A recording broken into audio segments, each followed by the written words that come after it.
हरे कृष्णा। शिला प्रभुपाद की जय, गुरुदेव की जय, आप सभी भक्तों की जय। बहुत बहुत धन्यवाद, आप सबका स्वागत है। Thank you for joining us. आप सबके चरणों में मेरा प्रणाम। शिला प्रभुपाद की जय।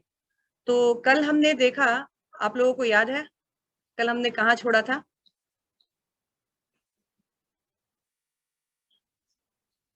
कोई थोड़ा सा भी क्लू? वॉश हो गया सब? अभी तो बहुत 24 घंटा भी नहीं हुआ जहां हमने छोड़ा। No idea.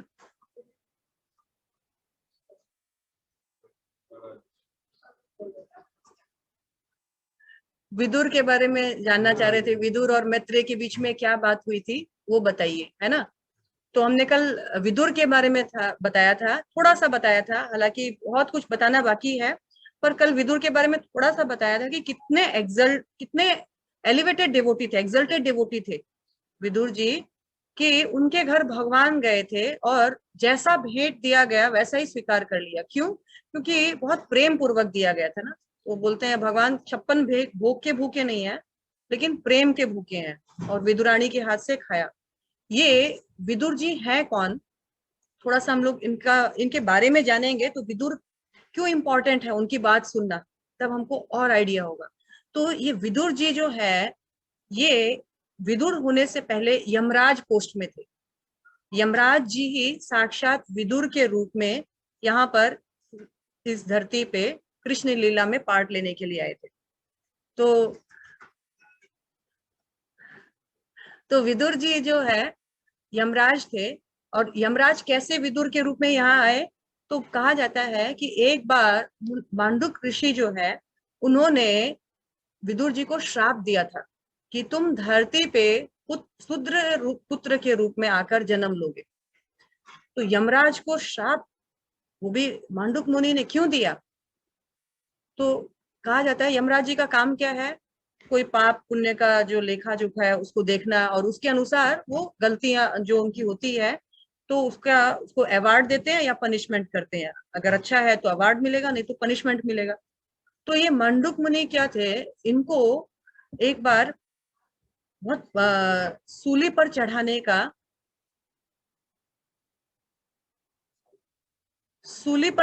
का, इनको दंड मिला था।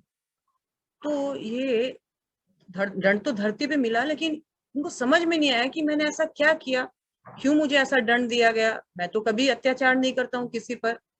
ये क्या किए, इतने पावरफुल ऋषि थे, ये यमराज के पास चले गए। ऐसे ही पूछे उनसे कि मुझे क्यों दंड दिया गया है, ये दंड का मेरा कारण क्या है, मुझे बताओ।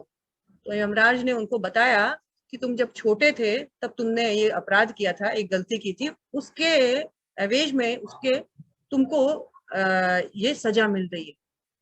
तो मांडुक मुनि उसने पूछा, अच्छा ये गलती जो मैंने की ये तो मैंने बचपन में की ना, तब मैं तो 5 वर्ष से भी कम की आयु में था। शास्त्रों में विधान है कि 5 वर्ष से कम आयु का बच्चा जो भी गलती करता है जाने अनजाने में, उसकी गलती को माफ किया जाता है, उसके बाद गलतियां माफ नहीं होती है। तो मैं इतनी कम उम्र का था और तुमने इस गलती को पकड़ा और इसके वजह से मुझे सजा दी, तो तुम इस पोस्ट में बैठने के लायक नहीं हो। मैं तुमको श्राप देता हूं कि तुम जाओ धरती पे और शूद्र पुत्र के रूप में जन्म लो। एक्चुअली भागवत में ये भी बताया गया है कि वो श्राप नहीं, उनके लिए वरदान था। क्योंकि विदुर जो यमराज है भगवान के भक्त थे, और वो इसी पाप उन पापियों के बीच बैठे बैठे थक गए थे। उनको भी थोड़ा दिन के लिए वेकेशन चाहिए था, लीव चाहिए था उस पोस्ट से। किसी और को बिठाए उनके जगह, थोड़े दिन वो भी उस पोस्ट में से हट करके भगवान का सेवा करना चाहते थे, भगवान का संग प्राप्त करना चाहते थे। और अभी धरती पर भगवान आए हुए हैं, उनका आएंगे और उनका संग करना है साक्षात। तो विदुर जी पर भगवान की भी कृपा हुई, और विदुर जी की इच्छा थी कि मैं भगवान की भक्ति में थोड़ा सा अपना समय दूं, तो उस पोस्ट को छोड़ना जरूरी था। और इस तरह से वो शूद्र के पुत्र के रूप में जन्म हुए। तो धृतराष्ट्र और पांडव, ये दो उनके बड़े भाई थे। और विदुर जो है वो उनके जो पिता की, उनकी जो माता की जो दासी थी, वो दासी के पुत्र थे। माने उनके पिता सबके एक ही थे, पर उनके पिता कौन है? पांडु के, देन धृतराष्ट्र के, विदुर जी के पिता कौन है? व्यासदेव जी। ठीक है, व्यासदेव जी है। ये डायनेस्टी भरत की है, लेकिन उनके पिता बहुत पहले गुजर चुके थे और इनको बच्चा हो नहीं रहा था, तो उनको बुलाया गया, व्यासदेव जी को बुलाया गया। व्यासदेव जी ने अपने आंख से उन सबको गर्भवती किया था, और वैसे ही वो शुद्राणी जो है उसके गर्भ में कौन आए? विदुर जी आए। इस तरह से विदुर जी का जन्म हुआ। तो विदुर जी यद्यपि राजा के पुत्र थे, लेकिन वो दासी के पुत्र थे ना, इसलिए उनको क्षत्रिय का दर्जा नहीं मिला, उनको शूद्र का ही दर्जा मिला। और इस कारण से जो विदुर है शूद्र पुत्र में रूप में रहे, लेकिन उनको धृतराष्ट्र बहुत प्रेम करते थे। ये दासी पुत्र जो होते हैं, इनको राजकुमारों जैसा ही भोग ऐश्वर्य मिलता है, लेकिन इनको सत्ता में स्थान नहीं मिलता है। तो एक बार क्या, अच्छा ये इतने प्यारे थे धृतराष्ट्र के, धृतराष्ट्र इनसे मंत्रणा लेते थे, इनसे पूछे बिना कुछ नहीं करते थे। और क्योंकि विदुर जो है भगवान के एक्सल्टेड डिवोटी थे, तो जो भी सलाह देते थे बहुत उच्च कोटि की सलाह देते थे। यहाँ विदुर जी जो है मंत्रणा तो करते थे, लेकिन भगवान का भजन भी बहुत अच्छा करते थे।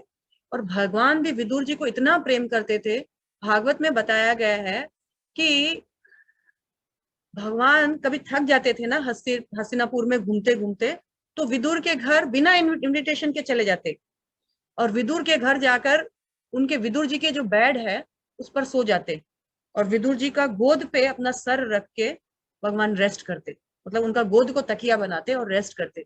हम अनुमान लगा सकते हैं कि विदुर जी कितने सौभाग्यशाली है कि भगवान का सर, तीनों लोक को जो धारण करते हैं, वो भगवान का सर उनके गोद में रहता था और विदुर जी उनको आराम देते थे। इस तरह से विदुर का गुणगान जो है बहुत एक्सल्टेड डिवोटीज में आता है। और अब परीक्षित महाराज जो है विदुर और मैत्रेय के बीच में जो संवाद है, उस संवाद को सुनना चाह रहे हैं कि जरूर दो भक्त जब बात कर रहे हैं कुछ बहुत उत्तम बातें हुई होगी, कृपया हे सुखदेव गोस्वामी मुझे वो संवाद कह सुनाइए। और इस तरह से उन्होंने बताया। हम थोड़ा सा यहाँ पर श्रील प्रभुपाद का एक पर्पट है, अध्याय 3 का श्लोका नंबर, कैंटो 3 का फर्स्ट चैप्टर का 13 नंबर श्लोक। अगर आपके पास भागवतम आप लेकर बैठे हो तो आप लोग इसको देखिएगा। तो जैसा कि हमने देखा, विदुर इतना अच्छा राजपाट करता था, तो परीक्षित महाराज का सवाल था कि विदुर को घर छोड़ने का क्या दरकार पड़ गया? वो तो सब कुछ अच्छा से कर रहा था, भक्ति भी, तो घर छोड़ने का क्या दरकार पड़ गया? क्योंकि विदुर जी मंत्रणा करते थे, तो विदुर जी बार बार बोलते थे कि सब सही नहीं चल रहा है, ये महाभारत का युद्ध मत होने दीजिए। तो दुर्योधन को वो समझाते थे। तो एक दिन यहाँ पर 3.1.13 में बहुत सुंदर पर्पट है, मैं पर्पट और अनुवाद प्रभुपाद के अनुसार ही पढ़ूंगी।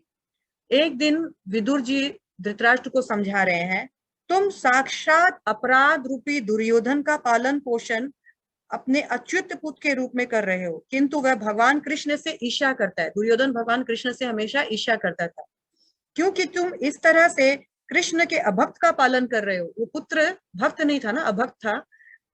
अतएव तुम समस्त शुभ गुणों से विहीन हो जाओगे और तुम यथाशीघ्र इस दुर्भाग्य से छुटकारा पालो और अपने परिवार को नष्ट होने से बचा लो। ऐसा विदुर जी उनको मंत्रणा दे रहे थे। उसी वक्त दुर्योधन सुन लिया, ओ अच्छा मेरे खिलाफ ऐसा बोल रहे हो तुम, मेरे पिता को हमारा खाते हो और मेरे खिलाफ तुम ऐसा बोल रहे हो। तात्पर्य बहुत सुंदर है शिला प्रभुपाद का, आप लोग गौर से सुनिएगा। अच्छा पुत्र अपत्य कहलाता है। अपत्य मतलब वो जो पतन नहीं होने देता है, जो गिरने नहीं देता है अपने माता पिता को, अर्थात वह जो अपने पिता को नीचे गिरने ना दे। पिता के मरने पर पुत्र अपने पिता की आत्मा की रक्षा भगवान विष्णु को प्रसन्न करने के लिए यज्ञ संपन्न करके कर सकता है। यह प्रथा भारत में अब भी प्रचलित है। अपने पिता की मृत्यु के पश्चात पुत्र भगवान विष्णु के चरण कमलों पर यज्ञ करने के लिए गया जाता है, और इस तरह यदि पिता किसी कारण से नीचे गिर गया हो तो उसकी आत्मा का उद्धार करता है। किंतु यदि पुत्र पहले से ही विष्णु का शत्रु हो तो भला शत्रु भाव में भगवान विष्णु के चरण कमलों में वो कैसे यज्ञ पूजा आदि समर्पण करेगा। श्री कृष्ण प्रत्यक्ष भगवान विष्णु है और दुर्योधन उनकी और शत्रुवत था, अतएव वह अपने पिता धृतराष्ट्र की मृत्यु के बाद उनकी रक्षा नहीं कर सकता है। विष्णु की और अपनी श्रद्धा विहीनता के कारण उसका तो स्वयं का पतन होने वाला है। जो खुद गिरने वाला गड्ढे में, वो दूसरे को क्या बचाएगा। दुर्योधन का अपने ठीक ठिकाना नहीं है कि उसका क्या गति होने वाला है, वो कैसे अपने अंधे पिता धृतराष्ट्र को बचा पाएगा। तो कहा जाता है दुर्योधन जैसे अयोग्य पुत्र वो कभी भी अपने पिता को मुक्त नहीं करा सकते हैं। चाणक्य पंडित के नीति के अनुसार ऐसे पुत्र का क्या लाभ जो ना तो विद्वान है ना ही भगवत भक्त है। यदि पुत्र भगवत भक्त नहीं है तो वो अंधे नेत्रों के समान है। अंधा नेत्र मतलब क्या होता है, आंख है लेकिन बेकार है, दुख दे रहा है, आए मेरी आंख है पर मैं देख नहीं पा रहा हूं। तो ये पीड़ा का कारण है। जब पुत्र अगर सुयोग ना निकले, सुपुत्र ना निकले, तो वो पुत्र जो है वो पीड़ा का कारण होता है। तो शास्त्रों में कहा जाता है वो पुत्र नहीं मूत्र तुल्य होता है। पुत्र नहीं मूत्र तुल्य होता है, यानी मूत्र जो है वो बेकार जाता है, उसका कोई यूज नहीं होता है। पुत्र और मूत्र दोनों एक ही स्थान से उत्पन्न होते हैं, लेकिन मूत्र बेकार होता है और पुत्र उद्धार के लिए हमारे सहयोग करता है। तो इसलिए दुर्योधन जो है वो एक बहुत बड़ा विपदा बन सकता है उनके जीवन के लिए, जो कि है उद्धव जी। उद्धव जी से मिले, और उद्धव जी कौन है, बृहस्पति के शिष्य। बृहस्पति देवताओं के आदि गुरु हैं, उनके शिष्य है उद्धव जी। इनसे मिले और उद्धव जी से उन्होंने कहा कि मुझे कृष्ण के बारे में, यदुवंशियों के बारे में, कुरुवंशियों के बारे में बताइए, क्योंकि ये तो निकल गए थे ना, उसके बाद महाभारत का युद्ध आदि हुआ था। तो ये उद्धव जी से पूछ रहे हैं कि सब कैसा है, सब ठीक तो है क्या, मुझे बताइए उनके बारे में, और कृपया मुझे कृष्ण की लीला कथा का गुणगान करके सुनाइए। ठीक है क्या, लोग सुन रहे हैं? हरे कृष्णा माता जी, हाँ, सुन रहे हैं ना? एकदम ठीक है, एकदम परफेक्ट माता जी। हाँ ठीक है, तो लीला कथा सुनाइए, इस तरह से उन्होंने उद्धव जी को निवेदन किया। उद्धव जी जैसे ही कृष्ण का नाम सुने और डीप मेडिटेशन में चले गए, और उनके आंखों से अश्रु आ गया। भगवान का वापस से मानो कि सारा कथा बोलने का, सुनने का मौका मिल रहा है। और उद्धव जी रोते रोते अपने आंखों को पोंछते हुए, अपने आप को संभालते हुए विदुर जी को भगवान कृष्ण की द्वारकाओं की लीला, वृंदावन की लीला, इन लीलाओं का बखान करते करते उन्होंने कहा कि देखो देखो विदुर जी, जो सूर्य है, कृष्ण रूपी सूर्य, अब इस संसार से लुप्त हो गया है। मतलब कृष्ण अब हमारे बीच में नहीं है, कृष्ण ने इस धरती से अपना पलायन कर लिया।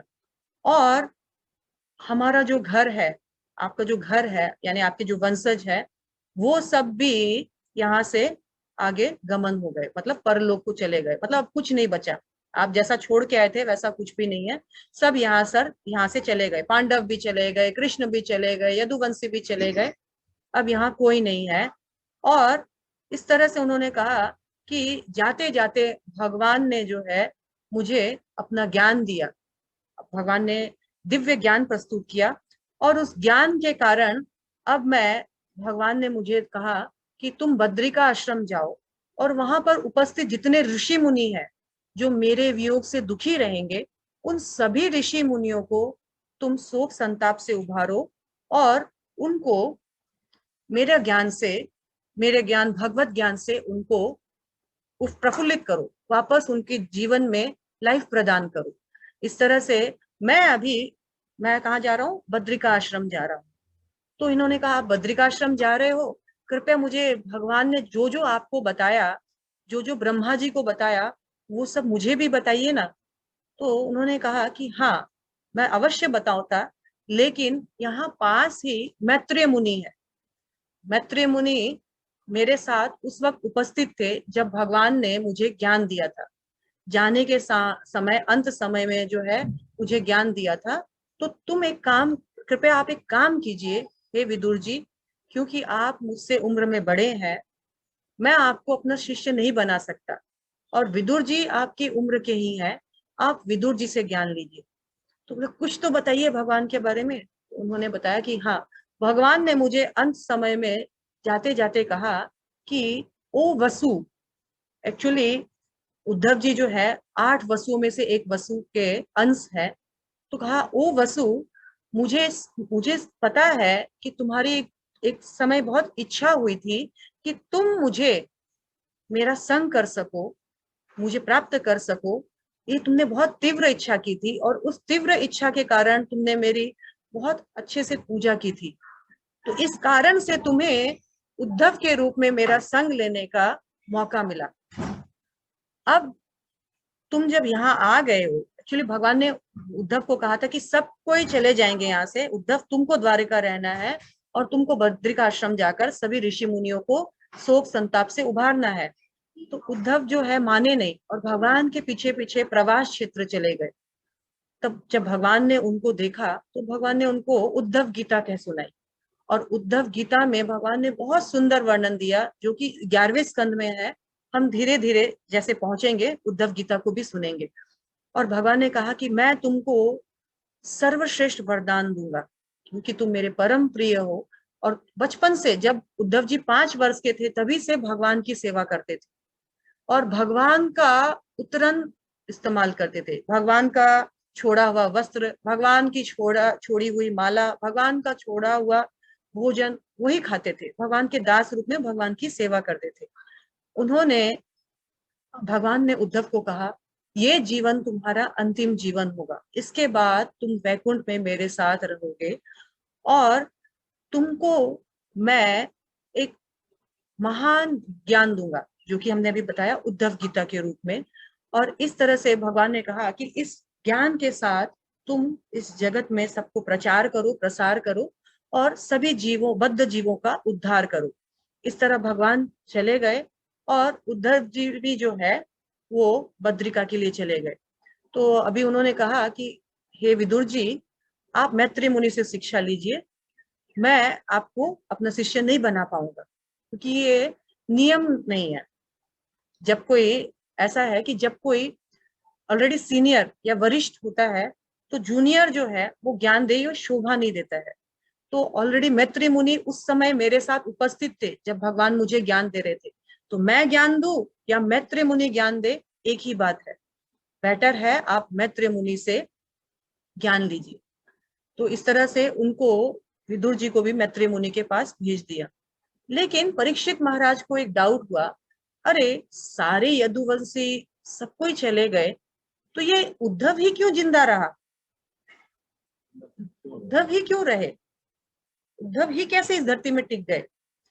तो सुखदेव गोस्वामी ने कहा कि भगवान को उद्धव से ज्यादा श्रेष्ठ और दूसरा कोई नजर नहीं आया जो कि इस दिव्य ज्ञान उद्धव गीता को धारण कर सके, समझ सके। और भगवान ने इस ज्ञान को आगे बढ़ाने के लिए उद्धव को चुना और उद्धव जैसे भक्त से आगे इस दिव्य ज्ञान को भगवान ने, जैसे अर्जुन को चुना था भगवत गीता का ज्ञान के लिए, वैसे ही भगवान उद्धव को चुन रहे हैं कि आप उद्धव गीता का ज्ञान जो है, ये जो मेरा और आपका जो संवाद है इसको उद्धव गीता बोला जाता है, इसका ज्ञान आप समझ सृष्टि के समझ जीव को दो। इस तरह से भगवान परीक्षित महाराज का उत्तर उन्होंने दिया। परीक्षित महाराज ने कहा कि उद्धव इतने एक्सल्टेड डिवोटी है, उन्होंने क्यों नहीं ज्ञान दिया, विदुर जी को क्यों नहीं ज्ञान दिया। तो कहा क्योंकि मैत्री मुनि भी उपस्थित थे और मैत्री मुनि, विदुर जी, मैत्री मुनि और विदुर जी का एज समान एज का था। उद्धव बहुत छोटे थे उम्र में, इसीलिए भगवान ने ये मर्यादा स्थापना की कि वैसे तो ज्ञान देने में कोई छोटा बड़ा नहीं होता है, छोटा भी बड़े को ज्ञान दे सकता है, लेकिन मैत्री मुनि को भगवान ने विदुर जी को ज्ञान देने के लिए चुना था क्योंकि विदुर जी और मैत्री मुनि जो है समकालीन आयु के हैं।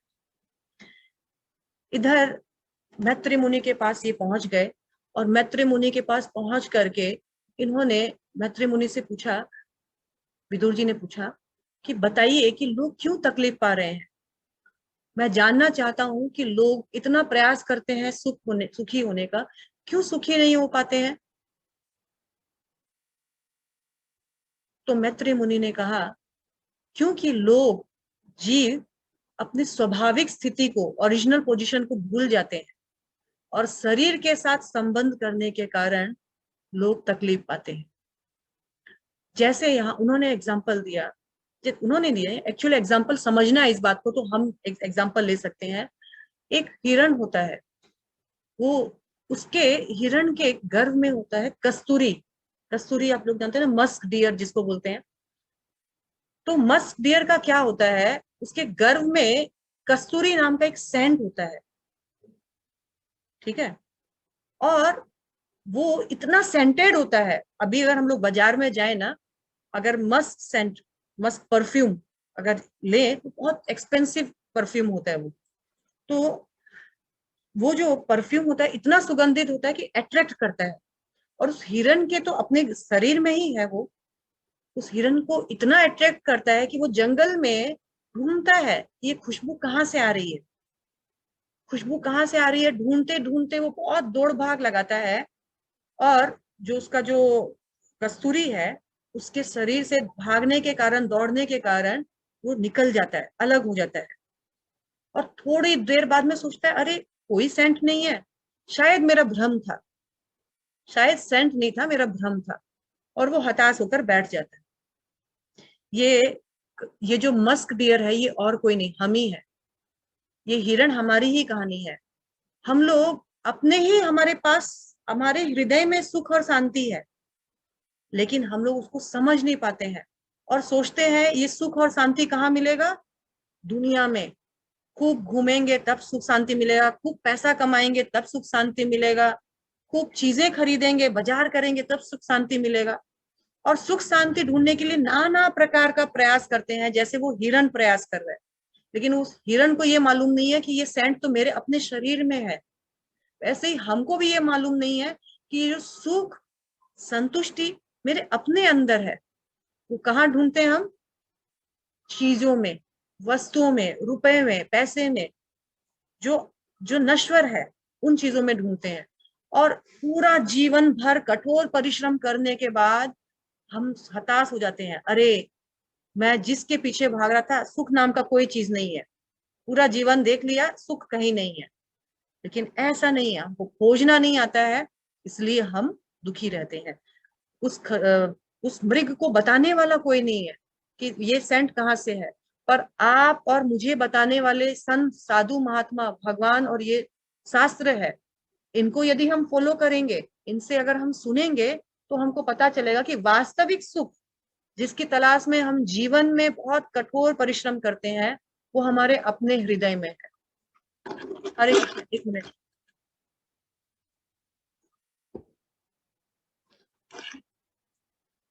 तो इस तरह से उन्होंने बताया कि मनुष्य के अंदर सुख है, लेकिन मनुष्य इसको खोज नहीं पाता है।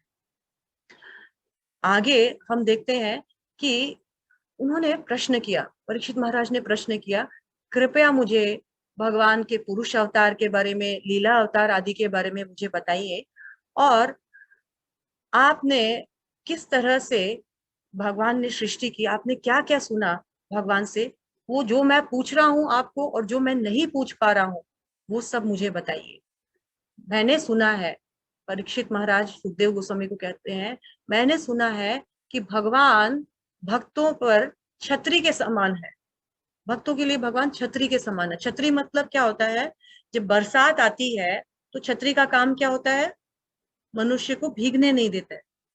तो मैंने सुना है कि भगवान जो है, भगवान के चरण कमल जो है, वो भक्तों के लिए छतरी का काम करते हैं। मतलब संसार में विपदाएं तो रहती है, लेकिन उन विपदाओं का भक्तों पर असर नहीं होता है। वो विपदाएं भगवान भगवान के शुद्ध भक्तों को छूती नहीं है। तो मुझे बताइए उन भगवान के बारे में, उन भगवान के शुद्ध भक्तों के बारे में बताइए कि कैसे ये सब संभव होता है। परीक्षित महाराज एक्चुअली बहुत ईगर थे, आतुर थे, और भक्ति जीवन में या भगवान के विषय में भागवत सुनने के लिए आतुरता बहुत जरूरी है। इस तरह सुखदेव गोस्वामी ने कहा कि देखो, सुखी इस जीवन में दो व्यक्ति है, या तो एकदम पागल और या तो फिर एकदम परमहंस। पागल कैसे सुखी हो सकता है? उसे किसी चीज का, हाँ उसे किसी चीज का चिंता ही नहीं है, न भोग का न योग का, इसलिए वो सुखी है। और परमहंस क्यों सुखी है?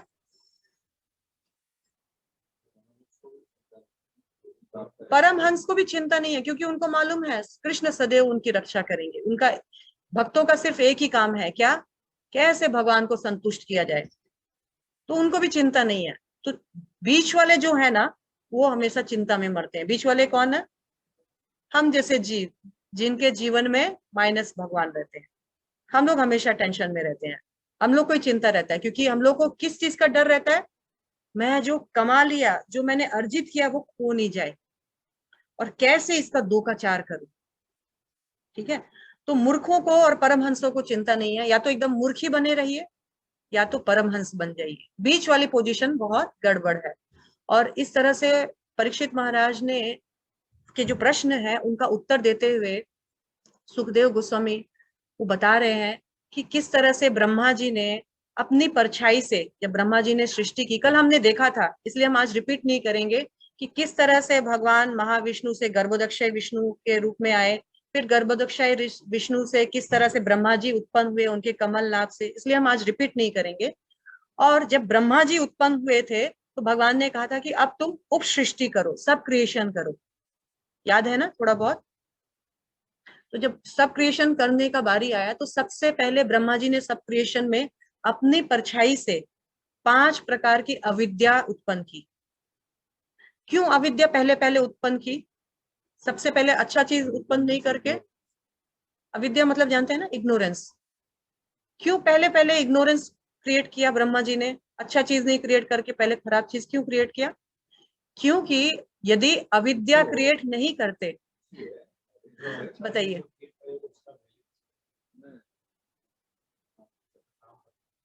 ये भी एक रीजन है, परंतु मेन रीजन ये था कि अगर अविद्या क्रिएट नहीं करते तो जीव जो है कृष्ण से दूर होकर यहाँ पर भोग करने का जीव बिल्कुल कोशिश नहीं करता। जीव कभी भी भगवान से दूर नहीं रह सकता है, अविद्या के कारण जीव भगवान से दूर है ना? तो अविद्या के कारण 5 प्रकार की अविद्या उन्होंने सबसे पहले ब्रह्मा जी ने क्रिएट किया। तो इसमें था अविद्या कैसा है? तो एक है तमा, तमा मतलब है अंधकार, यानी अपने स्वरूप को पहले भूलता है जीव। उसके बाद है मोह, मतलब अपने स्वरूप को भूलकर ये इस चमड़े के शरीर को सब कुछ समझता है, इसी के लिए जतन करता है। उसके बाद है महामोह, महामोह मतलब अब उसके अंदर मालिकपन का भाव आ गया, मैं मालिक बन जाऊं, प्रोपराइटर बन जाऊं इस शरीर का, इस शरीर से सभी वस्तुओं का, सभी संबंधों का मालिक। महामोह में आता है फिर जीव। और फिर जीव आता है तमिश्रम। तमिश्रम मतलब होता है मैं मालिक तो नहीं बन पाता हर चीज का, मैं कंट्रोल करना चाहता हूँ इसको, ये कंट्रोल नहीं होता है, मैं कंट्रोल करना चाहता हूँ उसको, वो कंट्रोल नहीं होता है। तो क्या होता है? क्रोध उत्पन्न होता है, उसको है तामिश्रम, क्रोध उत्पन्न किया उन्होंने। और क्रोध के कारण आदमी का, मनुष्य का उम्र घटता है, वो है अंधतामिश्रम, मतलब वो मृत्यु की ओर जाता है। इस तरह ये 5 चीजें आउट ऑफ इग्नोरेंस, अविद्या के कारण 5 चीजें ब्रह्मा जी ने उत्पन्न की। और फिर उन्होंने चतुष्कुमारों का उत्पत्ति किया। चतुष्कुमार 4 कुमार, देखने में वो 5 साल के छोटे छोटे बच्चे रहते हैं और सिर्फ कोपिन पहनते हैं। कोपिन मतलब सिर्फ कपड़ा, ठीक है? तो फिर 5 साल के छोटे छोटे बच्चे हैं और वो और उससे बड़े नहीं होते हैं। वो चतुष्कुमार को पहले उन्होंने उत्पन्न किया। वो चतुष्कुमार कौन है? सनक, सनंतन, सनक, सनातन, सनातन, सनत कुमार, और एक कौन है? वो तो बोल दिया, सनक, सनंदन, सनातन और सनक कुमार। ठीक है, ये 4 जन को इन्होंने उत्पत्ति किया। उत्पत्ति करने के बाद उनसे कहा कि अब तुम लोग भी मेरा सृष्टि में मदद करो ना। अपने चारों बच्चों को बोला कि देखो मैं सृष्टि कर रहा हूँ, भगवान ने मुझे आदेश दिया था कि तुम सृष्टि करो, तुम भी मदद करो। लेकिन ये 4 कुमार क्या बोलते हैं? नहीं, हमको तो सिर्फ भगवान का भजन करना है। सॉरी पिताजी, हम आपकी बात नहीं मान सकते हैं, हमको सृष्टि नहीं करना है, हम तो वैराग्य जीवन लेंगे और भगवान के भजन में अपने आप को लगाएंगे। ठीक है, ये रिक्स हम नहीं ले सकते हैं, सृष्टि उष्टि हमसे नहीं होगा, हेडेक नहीं लेना है।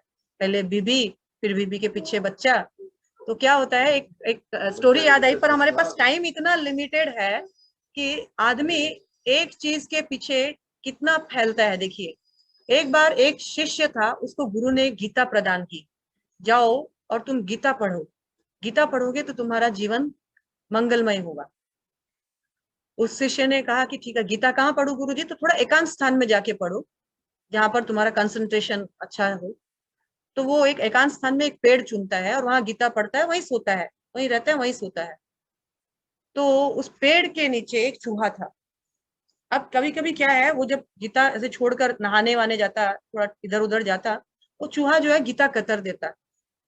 तो ये जो शिष्य है, इन्होंने सोचा, अरे ये चूहा, इसको कैसे, इस चूहा का ट्रीटमेंट किया जाए, क्या करें क्या करें। उसने सोचा चूहा बिल्ली से बहुत डरता है, तो एक बिल्ली पाल लिया जाए।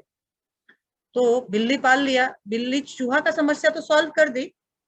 लेकिन जैसे ही बिल्ली पाला, अब वो बिल्ली को भी तो भूख लगेगा, तो दूध के लिए वो म्याऊं म्याऊं म्याऊं करती, यहाँ वो गीता पढ़ते, उनको पढ़ने नहीं देते। तो लगा अरे बिल्ली का पेट कैसे भरे। तो बिल्ली का पेट भरने के लिए बिल्ली दूध मांगती है। तो ठीक है, एक गाय ले आते हैं। तो गाय का दूध जो है वो अब बिल्ली पिएगी और बिल्ली शांत रहेगी। अब गाय ले आया, दिन भर वो गाय का सेवा पानी में लग गया। गीता कब पढ़े, गुरु ने तो गीता पढ़ने बोला है। तो गाय के सेवा पानी के लिए एक काम करता हूँ, शादी कर लेता हूँ। तो वो जो बीवी है, गाय का सेवा पानी करेगी, दूध भी मिलता रहेगा, और बीवी मेरा भी थोड़ा बहुत सेवा पानी करेगी, आराम आएगा। अब बीवी आ गई, थोड़ा दिन के बाद बीवी बोलती है हमको बच्चा भी चाहिए। तो बच्चा चाहिए, तो बच्चों को लालन पालन के लिए, खाना पीना के लिए कमाई भी करना है। और एक टाइम में वो गीता उसका छूट गया।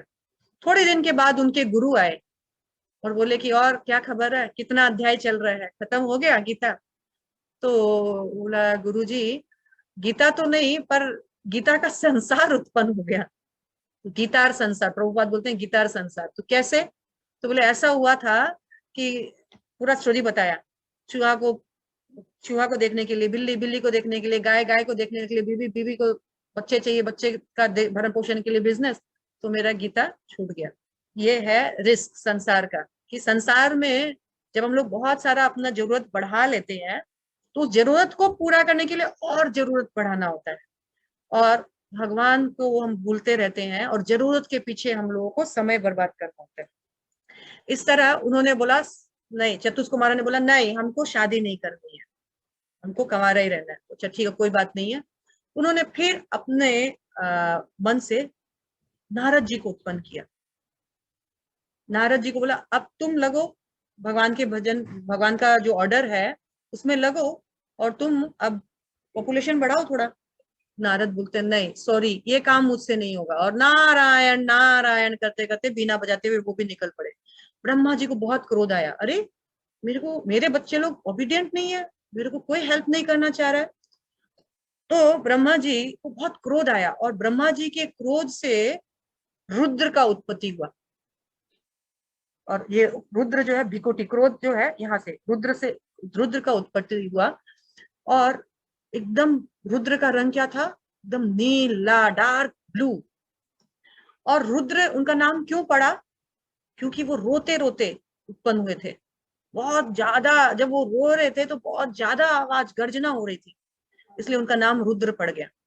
और उन रुद्र को शांत करने के लिए उन्होंने कहा, रो मत रो मत, मैं तुमको रहने के लिए 11 स्थान देता हूँ और 11 नाम देता हूँ। 11 प्रकार के रुद्र होते हैं, और इस तरह से उनको अलग अलग नाम दिया, जिनका नाम अभी समय नहीं है तो हम इतना डिस्कशन नहीं करेंगे। और रुद्र तो समझते हैं ना आप सब, कौन है रुद्र? यस, ठीक है, रुद्र यानी शिव जी। अब उन्होंने कहा रुद्र को कि अब तुम संतुष्ट हो ना, तुमको इतना नाम, इतना जगह रहने को मिल गया, अब तुम चलो क्रिएशन करो, स्टार्ट करो सृष्टि।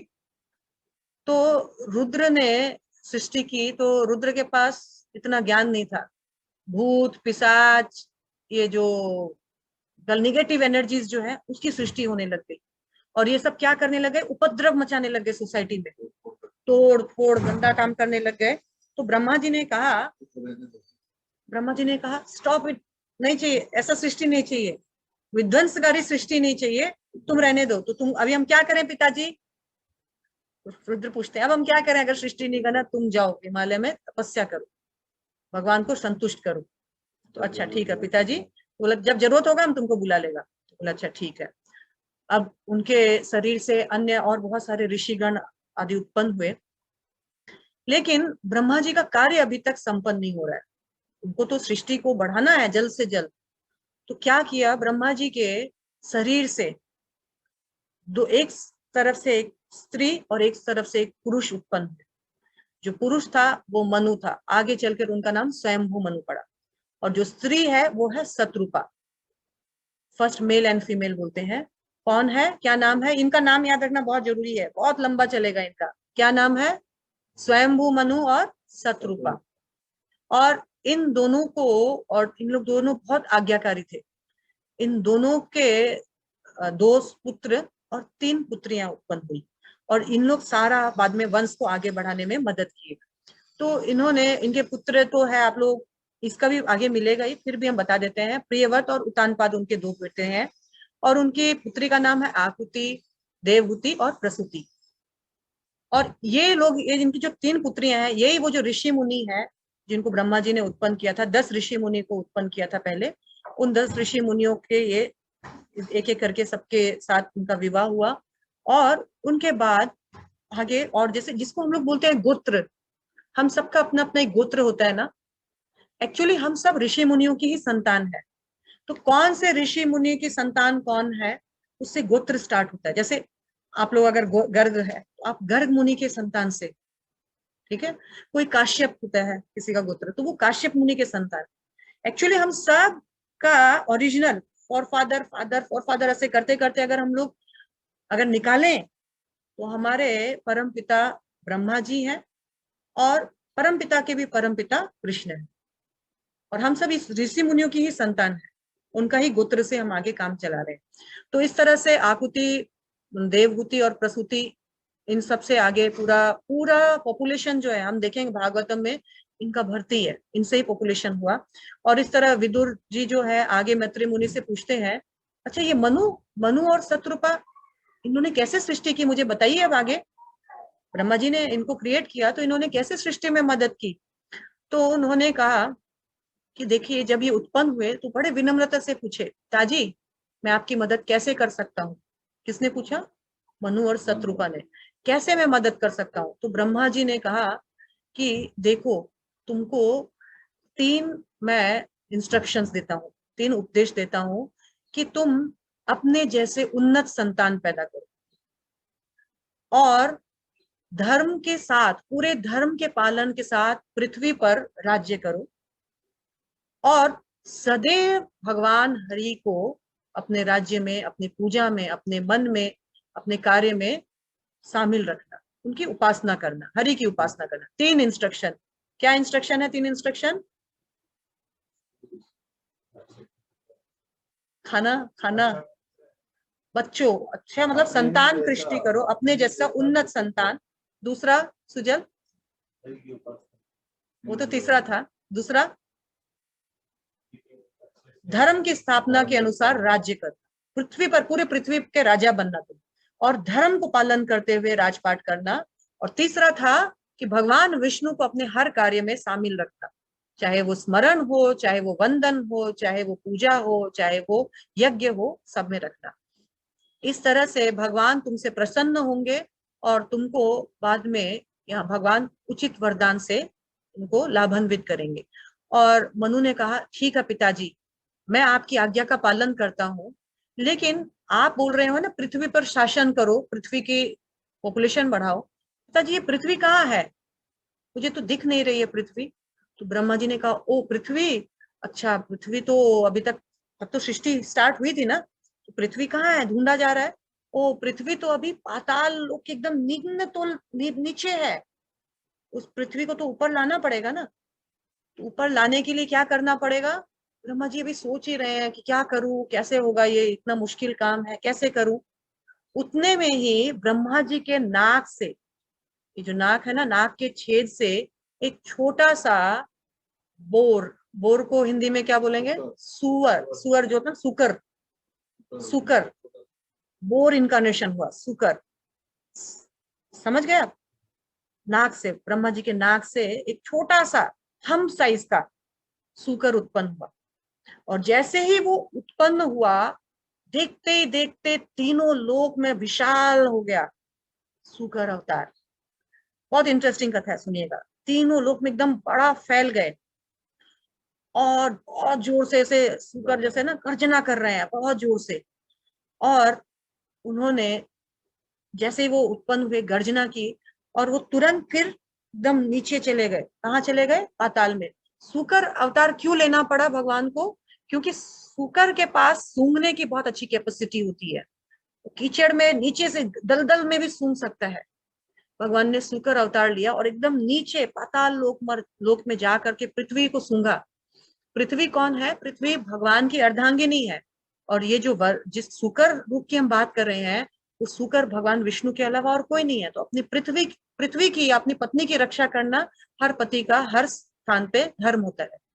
वो गए और क्या किया उन्होंने?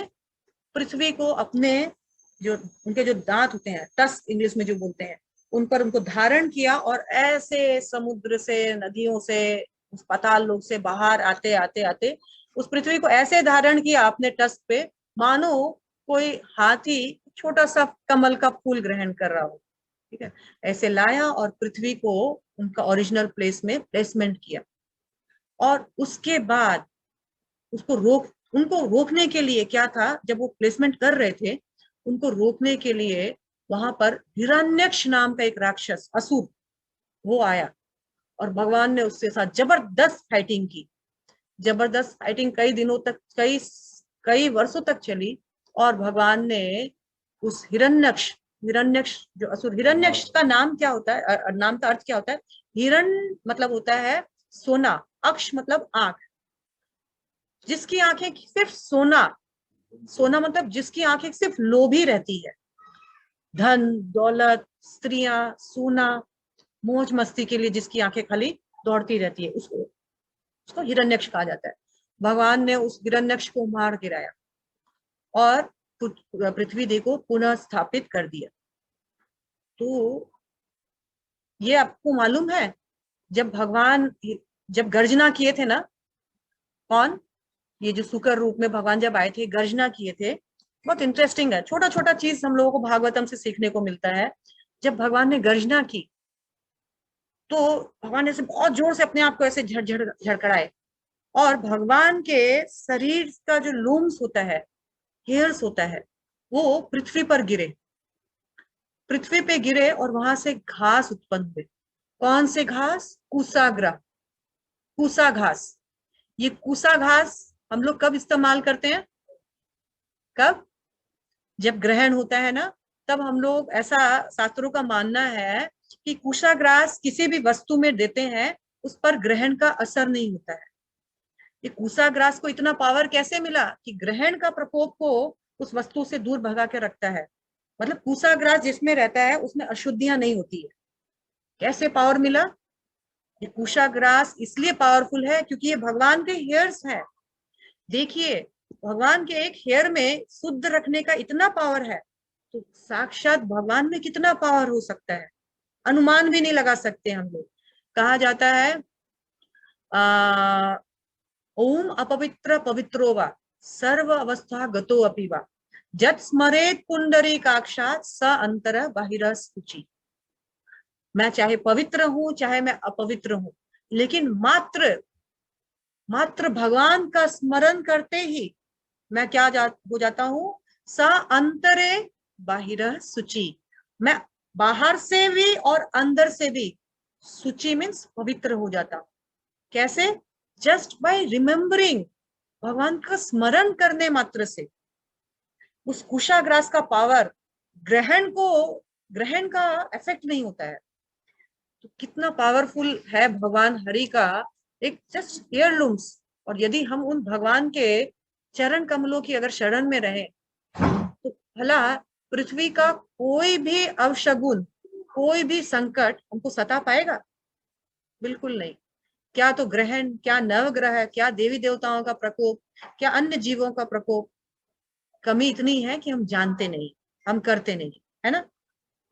तो इस तरह से जब परीक्षित महाराज ने सुना कि अच्छा ये हिरण्यक्ष कौन है, ये बीच में हिरण्यक्ष कैसे आ गया, हिरण्यक्ष कौन है, मैं जानना चाहता हूँ भगवान। हिरक्ष सॉरी हे मैत्री मुनि, मैं जानना चाहता हूँ। विदुर जी ने कहा कि जरा बताइए कौन है ये हिरण्यक्ष, ये बीच में कहाँ से आ गया। तो उनको बताने के लिए हिरण्यक्ष कौन है, उनको फिर एक नया कथा बोलना पड़ा। और वो नया कथा क्या है, तो उन्होंने कहा कि देखो एक समय की बात है, दिति और काश्यप, दिति अदिति काश्यप, इनके स्टोरी में जा रहे हैं अभी। तो ये दिति कौन है, तो ये दिति जो है दक्ष की कन्या है। दक्ष कौन है, तो ब्रह्मा के पुत्र है। और काश्यप जो है मरीचि के पुत्र है। तो हस्बैंड वाइफ है। दिति दिति और अदिति दो बहनें थी, दोनों काश्यप मुनि को ब्याही गई थी। अदिति कौन बनी, देवताओं की माँ, और दिति कौन बनी, असुरों की माँ। तो अभी कथा सुना रहे हैं कि हिरण्यक्ष कौन है भाई, बताइए मुझे, ये हिरण्यक्ष बीच में कहाँ से आ गया। तो हिरण्यक्ष कौन है उसके लिए उनको बताना पड़ा कि हिरण्यक्ष के मदर फादर कौन है। तो मदर फादर कौन है, तो उन्होंने कहा कि देखिए दिति और कश्यप पति पत्नी थे। कश्यप बहुत अच्छे, बहुत बहुत बड़े ऋषि मुनि थे, बहुत पूजा पाठ, भगवान के अव्वल दर्जे के भक्त थे। एक दिन संध्या के समय दिति को अपने पति से पुत्र प्राप्ति की इच्छा हुई, और वो अपने पति को जिद कर रही है कि मुझे पुत्र चाहिए, क्योंकि मेरी बहन जो अदिति है उसके भी संतानें हो चुकी थी, मुझे ही नहीं हुई है। तो आप मेरे पति हैं, आपका आपका फर्ज है और मेरा अधिकार है, मैं आपसे संतान प्राप्त कर सकूं, तो मुझे संतान प्राप्त करना है।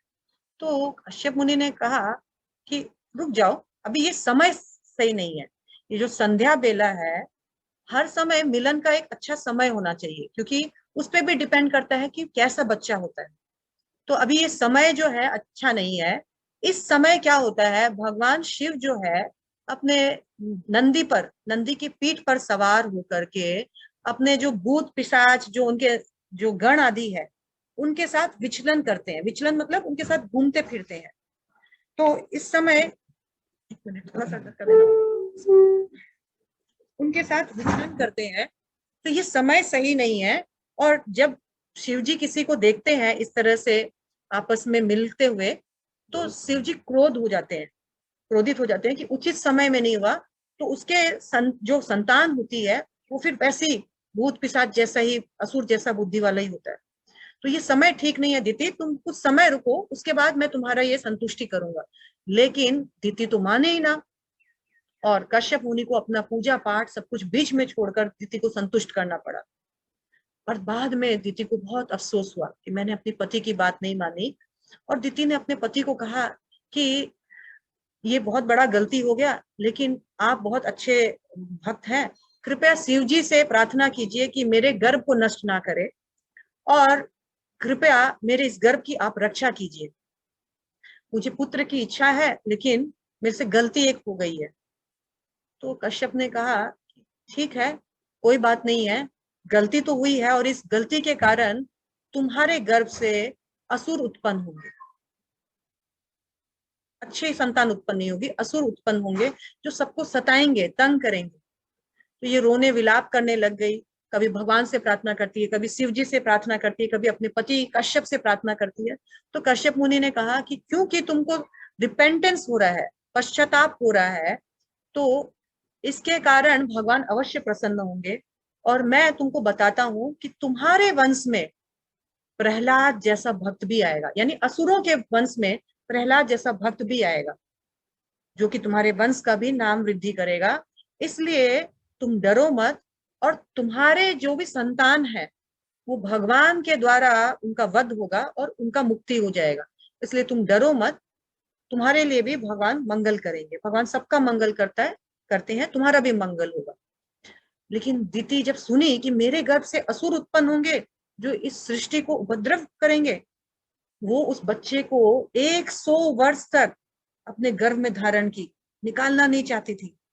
क्यों? क्योंकि जैसे ये जन्म होंगे उत्पात मचेगा, और जैसे ही उनके दिति का गर्भ में बच्चे आए ना, पूरा अमंगल का चिन्ह हो गया, पूरा अमंगल ही अमंगल छा गया। जो अशुभ लक्षण है ना, अशुभ लक्षण दिखने लग गए, और दिति को समझ में आ गया ये मेरी गलती का कारण है। और 100 वर्षों तक वो बच्चों को जन्म नहीं दे रही, लेकिन कब तक जन्म नहीं देगी? एक जन्म तो उनको देना ही पड़ेगा। तो उनको, परीक्षित महाराज को फिर लगा कि ऐसा क्यों हुआ, असुर क्यों आए, असुर को देने का कारण क्या था, सब कुछ सुचारू रूप से चल रहा था। तो उन्होंने कहा कि देखो इसके पीछे भी कथा है। देखिए, Bhagavatam is full of stories. अब आपको आगे स्टोरीज पे स्टोरीज सुनने को मिलेगी, ओनली स्टोरीज, ओनली स्टोरीज। किसकी? भगवान और भगवान के शुद्ध भक्तों की। तो यहाँ पर उन्होंने कहा कि एक समय की बात है, भगवान तो वैकुंठ में विराजमान रहते हैं ना, तो एक समय की बात है कि भगवान के द्वारपाल थे, 2 द्वारपाल थे। कौन? जय विजय। आप लोग अक्सर देखते हैं भगवान के मंदिर के बाहर 2 ऐसे जो गेट कीपर्स जैसे रहते हैं, वो कौन होते हैं? जय और विजय। तो भगवान, कहाँ देखा वैसे, कहीं आइडिया है? प्राय रहता है। हाँ, यहाँ नाम घरों में भी बहुत मिलेगा आपको, नाम घरों में भी होता है। तो ये जो जय विजय है, तो वैकुंठ के लिए 7 द्वार होते हैं।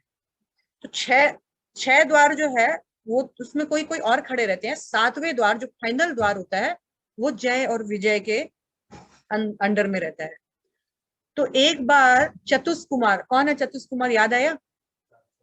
यस, वेरी गुड, अच्छा है, बहुत अच्छा लगा आप लोगों को याद रहता है। ये जो चतुष कुमार है, ब्रह्मा के जो पहले प्रथम 4 पुत्र, वो चतुष कुमार, उनकी इच्छा हुई कि आज वैकुंठ जाएं, और बड़ा सुनते हैं कि वैकुंठ पति भी कोई है, दर्शन करें कौन है ये वैकुंठ पति, जाएं, ऐसा भी कुछ होता है क्या? तो ये चतुष कुमार उनका भगवान का दर्शन करने के लिए वैकुंठ के लिए निकले। 6 गेट तक उनको किसी ने नहीं रोका। 7वें गेट, जिसका अधिकार जय विजय को था, ये बहुत स्ट्रिक्ट थे, सबको नहीं जाने देते थे। कभी कभी वो लक्ष्मी को भी रोक देते थे, मैं लक्ष्मी देवी, अभी भगवान सो रहे हैं, अभी आप नहीं जा सकते, जब उठ जाएंगे तो आप चले जाइए। लेकिन उस दिन क्या हुआ, वो जय विजय ने चतुष कुमारों को भी रोक दिया। आप आए हो भगवान से मिलने, अपॉइंटमेंट लेटर है कुछ? हमारे को तो भगवान ने बोला नहीं है कि कोई आएंगे चतुष कुमार, उनको भेजो, आप नहीं जा सकते हो। और ये चतुष कुमार को बड़ा धक्का लगा, अरे 6 गेट में किसी ने नहीं रोका, तुम लोग कौन होते हो रोकने वाला? तो उन्होंने बोला नहीं, रूल सबके लिए सेम है, आप नहीं जा सकते यानी नहीं जा सकते। और इनको बड़ा क्रोध आया चतुष कुमारों को, इन्होंने उनको श्राप दिया, अरे तुम लोग हमको रोक रहे हो, तो मैं तुम लोगों को श्राप देता हूं कि तुम अभी के अभी पृथ्वी पर जाओगे, असुर के रूप में तुम्हारा जन्म होगा, जाओ तुम लोग अभी के अभी नीचे गिर जाओ। और जैसे ही श्राप दिया, तत्क्षण वहां पर भगवान हरि लक्ष्मी के साथ प्रकट हो गए। तत्क्षण लक्ष्मी माता भी आई और भगवान भी आए, और भगवान को देखते ही चतुष कुमार डर गए, क्योंकि उनको लगा कि हमने बहुत बड़ा गलती कर दिया। भगवान के भक्तों को, चतुष कुमार ने सोचा कि इनको कैसे, मतलब इतना भी बड़ा गलती नहीं था, लेकिन क्रोध में, बोलते हैं ना क्रोध बहुत बुरी चीज है, क्रोध में अपने जीवा पर नियंत्रण करना बहुत मुश्किल होता है। तो आज तो भगवान छोड़ेंगे नहीं, लेकिन भगवान ब्राह्मणों को बहुत प्रेम करते हैं, भगवान ब्राह्मणों का निरादर नहीं करते हैं, वैष्णवों का निरादर नहीं करते हैं। भगवान समझ गए कि ये घबरा गए, तो उनको पेसिफाई करने के लिए, नॉर्मलाइज करने के लिए भगवान ने कहा देखो ये गलती इनसे हो गई है, बहुत बड़ा गलती किया इन्होंने आपको रोक करके। और एक्चुअली जब कोई सर्वेंट गलती करता है, जब कोई दास गलती करता है, तो मालिक भी उस गलती का कॉज बनता है, और मालिक का भी बदनामी होता है। तो अच्छा ही हुआ आपने इन लोगों को दंड दिया, ताकि इनको इनका गलती का सजा मिल जाए। लेकिन मेरा आपसे निवेदन है, ये ब्राह्मणों, कृपया इनको कुछ कंसेशन दे दीजिए, कुछ छूट दे दीजिए। तो ठीक है, 3 जन्म तक वो रहेंगे असुर, फिर ये आ जाएंगे। आप लोगों को मालूम है ना, 3 जन्मों तक जय विजय जो है अलग अलग रूप में आए। पहले रूप में क्या, पहले कैसे आए? आइडिया? अभी हिरण्यक्ष की कथा सुनी ना, हिरण्यकशिपु और हिरण्यक्ष दो भाई थे। फिर राम राम जो अवतार था उसमें रावण और दंतवक्र, कुंभकर्ण, और फिर तीसरे में शिशुपाल और दंतवक्र इनके रूप में आए थे। बस 3 जन्म तक असुर बने। अभी ये बेचारे जो जय विजय है, उन्होंने सोचा अब भगवान आपका जो हम लोग स्वीट पास टाइम्स देखते थे इससे हम वंचित हो जाएंगे, अब नीचे जाएंगे हम तो बहुत दूर हो जाएंगे आपसे। भगवान ने कहा चिंता मत करो, ये मेरा प्रबंध था, मैं भी नीचे जा रहा हूँ लीला करने के लिए।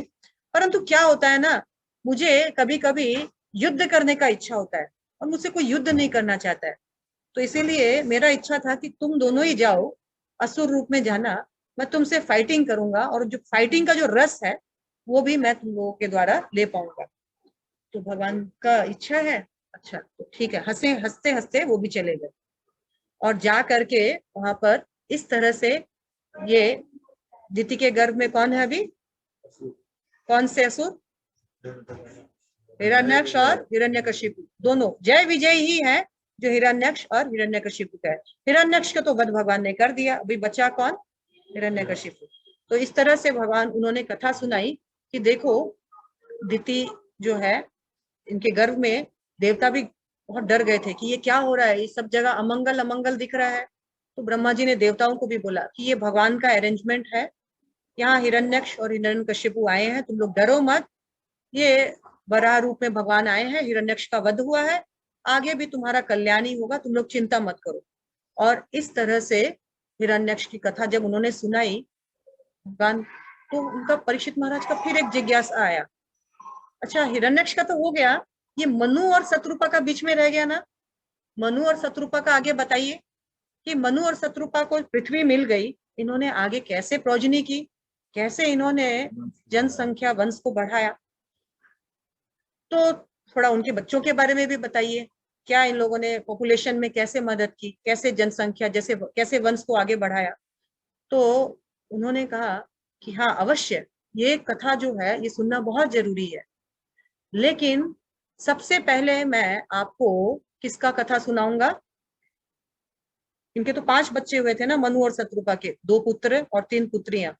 तो सबसे पहले किसका कथा सुनाऊंगा, देवहूति जो उनकी पुत्री है ना, उसका कथा सुनाऊंगा। देवहूति का जो विवाह है वो कंदर्प मुनि के साथ हुआ था,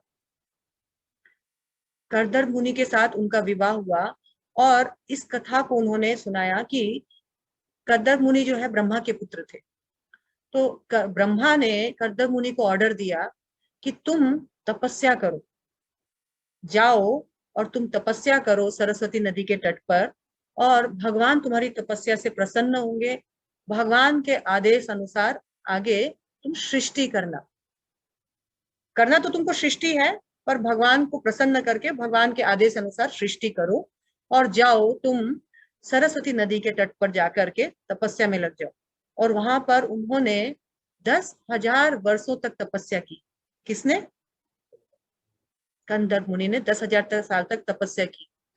उसकी तपस्या से प्रसन्न होकर भगवान प्रकट हुए और कंदर्प मुनि ने कहा कि हे भगवान, मेरा तो सौभाग्य का उदय हो गया कि आपके दर्शन हो गए। आपके दर्शन बड़े बड़े ऋषि मुनियों को नहीं होते हैं, लेकिन भगवान मैं पूर्ण रूप से शुद्ध नहीं, मेरे में दोष है कि मैंने आपकी जो तपस्या की ना वो निष्काम भाव से नहीं की, मेरी तपस्या के पीछे उद्देश्य था। क्या उद्देश्य है, मैं एक अच्छी पत्नी चाहता हूं। जनरली जब भगवान को देखते हैं तो लोग बोलते मुझे कुछ नहीं चाहिए भगवान, बस आप मिल गए और कुछ नहीं चाहिए। लेकिन कंदर्प मुनि अपने पिता के प्रति इतने आज्ञाकारी थे, उन्होंने कहा कि भगवान यद्यपि मुझे कुछ नहीं चाहिए परंतु मैं अपने पिता के आज्ञा का पालन करना चाहता हूँ, भगवान मुझे एक अच्छी पत्नी चाहिए, कृपया मुझे एक अच्छी पत्नी दीजिए। और भगवान उसके जो सरल हृदय के कारण इतने संतुष्ट हुए, इतने खुश हुए, भगवान के आंखों से आंसू आने लग गए, क्योंकि कोई 3-5 नहीं, एकदम सरल हृदय था। शर्म नहीं आया उनको कि मुझे पत्नी चाहिए बोलने में, और भगवान रोने लग गए। और भगवान का आंख का आंसू जो है वो वहां पर एक सरोवर में गिर गया। उसी वहां पे ही सरस्वती नदी के तट पर एक सरोवर था, और आंसू गिरा, और उस सरोवर का नाम पड़ गया बिंदु सरोवर। और कहा जाता है उस बिंदु सरोवर का जल पीने से आदमी निरोग हो जाता है। भगवान के आंख, जैसे भगवान के चरण से निकला हुआ जल गंगा जल जीव को पवित्र करता है, वैसे भगवान के आंख से निकला हुआ जो जल है बिंदु सरोवर, वो जीवों को रोगों से मुक्त करता है। तो कैसा मिलन हुआ होगा, अनुभव कीजिए। भगवान रोने लग गए भक्त का सरलता देख करके। भगवान बोलते हैं भक्ति में सरल होना बहुत जरूरी है। ज्यादा आडंबर या ज्यादा अमल, जैसे बोलते हैं ना, मल वाला हृदय, उस हृदय से भक्ति नहीं हो पाएगी। और भगवान को रोना आ गया अपने भक्त से मिलके। इस तरह भगवान बहुत प्रसन्न हुए, और भगवान ने कहा कि हाँ, मैं पहले से जानता था कि तुमने इच्छाओं के साथ मेरी भक्ति की है, लेकिन तुम चिंता मत करो। आज के दूसरे दिन तुम्हारे पास मनु और शत्रुपा आएंगे, और मनु और शत्रुपा जो है अपनी पुत्री देवहूति का हाथ लेकर आपके सामने आएंगे। मतलब वो अपनी पत्नी, अपनी पुत्री का रिश्ता लेकर तुम्हारे लिए आएंगे। ये मनु और शत्रुपा, आप लोगों को याद है ना, ये पूरे अभी साम्राज्य, पूरे यूनिवर्स के सम्राट है। पूरे यूनिवर्स के सम्राट अपनी पुत्री का, प्यारी पुत्री देवहूति का रिश्ता किसके पास लेकर आ रहे हैं? गंधर्व मुनि के पास। कौन है वो? मुनि है, कुटिया में रहते हैं, कोई ठीक ठिकाना नहीं है। महलों की राजकुमारी कुटिया में देने आए हैं। क्या क्या क्वालिटी है, क्यों दे रहे हैं? तो कहा जाता है रिश्ते के लिए पैसा नहीं देखते थे पहले के लोग, कि पैसा वाला है, जैसा भी हो लड़का, बस पैसे वाले घर में होना चाहिए। गुण देखते थे कि अगर झोपड़ी में भी रहेगी तो ये गुणवान के संग में रहेगी कि नहीं, सही संरक्षण में रहेगी कि नहीं। सम्राट अपनी कन्या का जो विवाह है, एक फकीर साधु के पास क्या मिलेगा? कुछ नहीं मिलेगा, जंगल में घास फूस खाकर रहते हैं, उनको दिया। तो ये एक आइडियल विवाह होता है कि पिता जब अपनी पुत्री के लिए वर चुनता है तो वो गुण चुनता है, धन सेकेंडरी होता है। एनीवेज, जो है वो है, उपाय नहीं है अभी। तो स्वयंभू मनु और शत्रुपा जो है नेक्स्ट डे आए, और उन्होंने ये भी कहा कि इनसे तुमको 9 कन्या उत्पन्न होगी देवहूति से, और मेरे ही अंश रूप में मैं आऊंगा, कपिल देव के रूप में अवतार लूंगा, और मैं सांख्य ज्ञान का प्रवर्तन करूंगा, और इस तरह से मैं देवहूति का और समस्त जीवों का उद्धार करूंगा।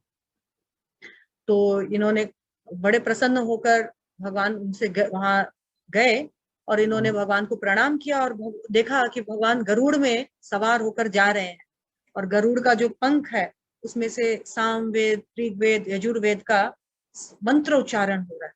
और इस तरह से उन्होंने प्रणाम करते हुए एक दिन बीता, और भगवान के अनुसार स्वयंभू मनु और शत्रुपा आए, और अपनी पुत्री का विवाह जो है इनसे कराने के लिए इनको प्रपोजल दिया, और कहा कि ये आदेश हमें हमारे पिता ब्रह्मा जी ने भी दिया कि आप जाओ और वहां एक उचित वर है आपकी कन्या के लिए, आप उनका विवाह जो है गंधर्व मुनि से करवा दो।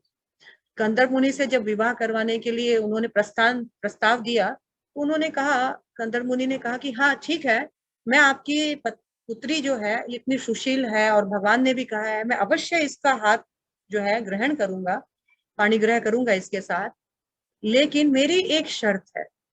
और वो शर्त क्या है? कि मैं इसके साथ तब तक ही रहूंगा जब तक इसके पुत्र हो जाता है। जैसे ही इसका पुत्र होने वाला होगा, मैं इसका संग छोड़ करके मैं अपने आध्यात्मिक जीवन के लिए, तपस्या करने के लिए चला जाऊंगा, भक्ति जीवन के लिए, और ये मेरे पुत्र के संरक्षण में रहेगी।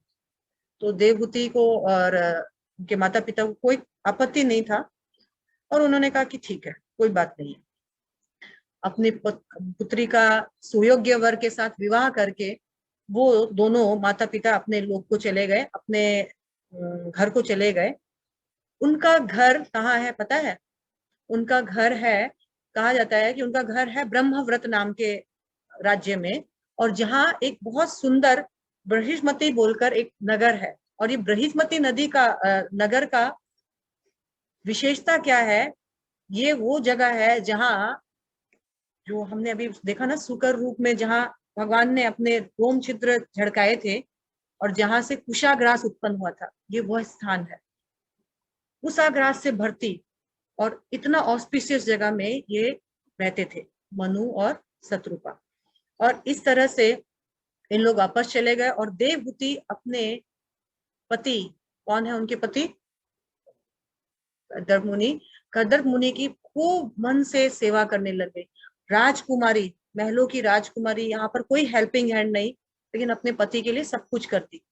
वो उनके पति तो सिर्फ योग में बिजी थे, भगवान को स्मरण करने में बिजी थे। उनको तो याद भी नहीं था कि उनकी कोई पत्नी है क्या, लेकिन उनकी पत्नी हर चीज, उनके कोई नेसेसिटी का ध्यान भी नहीं रखा था उन्होंने, कर्दम मुनि ने। लेकिन पत्नी ने विदाउट डिमांड उनकी सेवा की, भरपूर सेवा की। और बाद में जब सेवा करते करते करते करते एक बार कर्दम मुनि को अचानक से स्मरण हुआ, अरे पत्नी है ना मेरी, क्या किस कंडीशन में है। देखा तो देवहूति एकदम जर्जर अवस्था में, उनकी शरीर जो एकदम दुबली पतली हो गई सेवा करते, क्योंकि अभ्यास नहीं था ना इतना कठोर परिश्रम करने का। तो उन्होंने देखा कि ये क्या हो गया। उन्होंने बोला कुछ नहीं, मैं बस आपकी सेवा में बिजी थी, आप तपस्या में बिजी थे। तो कर्दम मुनि को रियलाइज हुआ कि अब सही समय आ गया कि मैं इनको संतान के साथ बिजी रखूं ना। तो उन्होंने कहा कि तुम इस बिंदु सरोवर में स्नान कर लो। कौन सा है बिंदु सरोवर? हाँ, भगवान के अश्रु है। और जैसे ही बिंदु सरोवर में स्नान किया, वापस से एकदम युवती, एकदम फ्रेश ब्यूटीफुल देवहूति हो गई। और गंधर्व मुनि ने एक बहुत सुंदर विमान, बहुत ही सुंदर सेलेस्टियल प्लेन बोलते हैं, उसमें सारी व्यवस्था, कहा जाता है असंख्य कमरे थे, हीरे मोती से जड़े थे, असंख्य नौकर चाकर, और मतलब टाउनशिप टाइप था वो, नगर था। वो विमान पे देवहूति को बिठाया और खूब सारे नौकर चाकर की व्यवस्था थी। और दोनों वहां पर विमान में कई वर्षों तक उन्होंने रमण किया और फिर अपने कुटिया में आ गए। देवहूति को 9 कन्याएं उत्पन्न हुई और 10वां जो उनका जो संतान जो है अभी गर्भ में है। तब गंधर्व मुनि ने कहा कि देखो, अब मेरा समय आ गया है कि मैं तुमको छोड़ कर जाऊं। तो इन्होंने कहा कि स्वामी मैं किसके भरोसे रहूंगी। कहा तुम चिंता मत करो, भगवान तुम्हारे गर्भ से अवतार ले रहे हैं कपिल देव के रूप में, और तुम्हारा और इस संसार का उद्धार सांख्य जो दर्शन है उसके अनुसार करने के लिए भगवान अति शीघ्र आने वाले। और इस तरह से कपिल, भगवान कपिल का जन्म हुआ और ब्रह्मा आदि सारे देवताओं ने बड़े धूमधाम से उनका जो आविर्भाव है उसका उत्सव मनाया।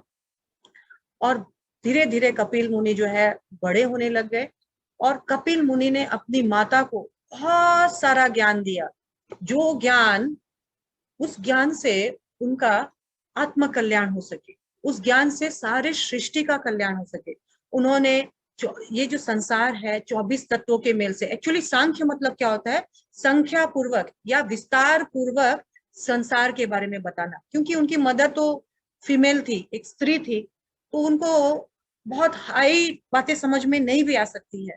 तो उन्होंने अपनी माता के उद्धार के लिए चीजों को बारीक बारीक तोड़ तोड़ के विस्तार पूर्वक समझाया, संख्या पूर्वक। देखो माँ, इस तरह से पंच महाभूत है, ऐसे ये कार्य करते हैं, ऐसे 24 तत्वों का उन्होंने डिफरेंट डिफरेंट एंगल से उनको समझाया और बहुत सारा ज्ञान दिया। उसमें से एक बहुत सुंदर जो ज्ञान है मैं आप लोगों के साथ शेयर करूंगी। श्रील प्रभुपाद के कथानुसार ही हम लोग शेयर करेंगे और उनके वाणी के अनुसार ही सुनते हैं।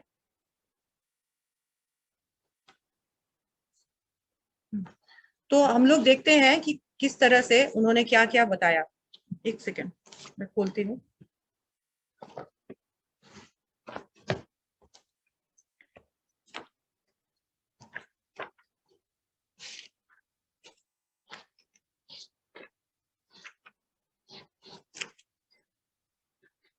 भगवान कपिल ने बताया अपनी माता को कि जीव कैसे इस जगत में प्रवेश करते हैं, इस जगत में जीव कैसे शरीर धारण करते हैं, कैसे मनुष्य रूप में आते हैं, कैसे वो कष्ट भोगते हैं और कैसे उनको योनियां मिलती है। और इसका विशद व्याख्या उन्होंने बहुत सुंदर वर्णन किया। इस वर्णन को श्रील प्रभुपाद के अनुवाद के हिसाब से हम समझें।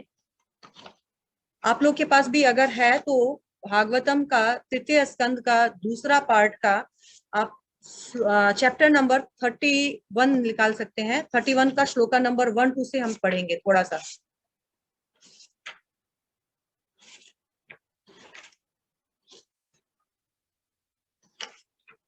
भगवान ने कहा, कपिल देव ने यहाँ पर कहा, परमेश्वर की अध्यक्षता में तथा अपने कर्म फल के अनुसार, आप लोग सुनिएगा, बहुत इंपॉर्टेंट है, अपने कर्म फल के अनुसार तथा भगवान के अध्यक्षता में जीव जो है विशेष प्रकार का शरीर धारण करता है।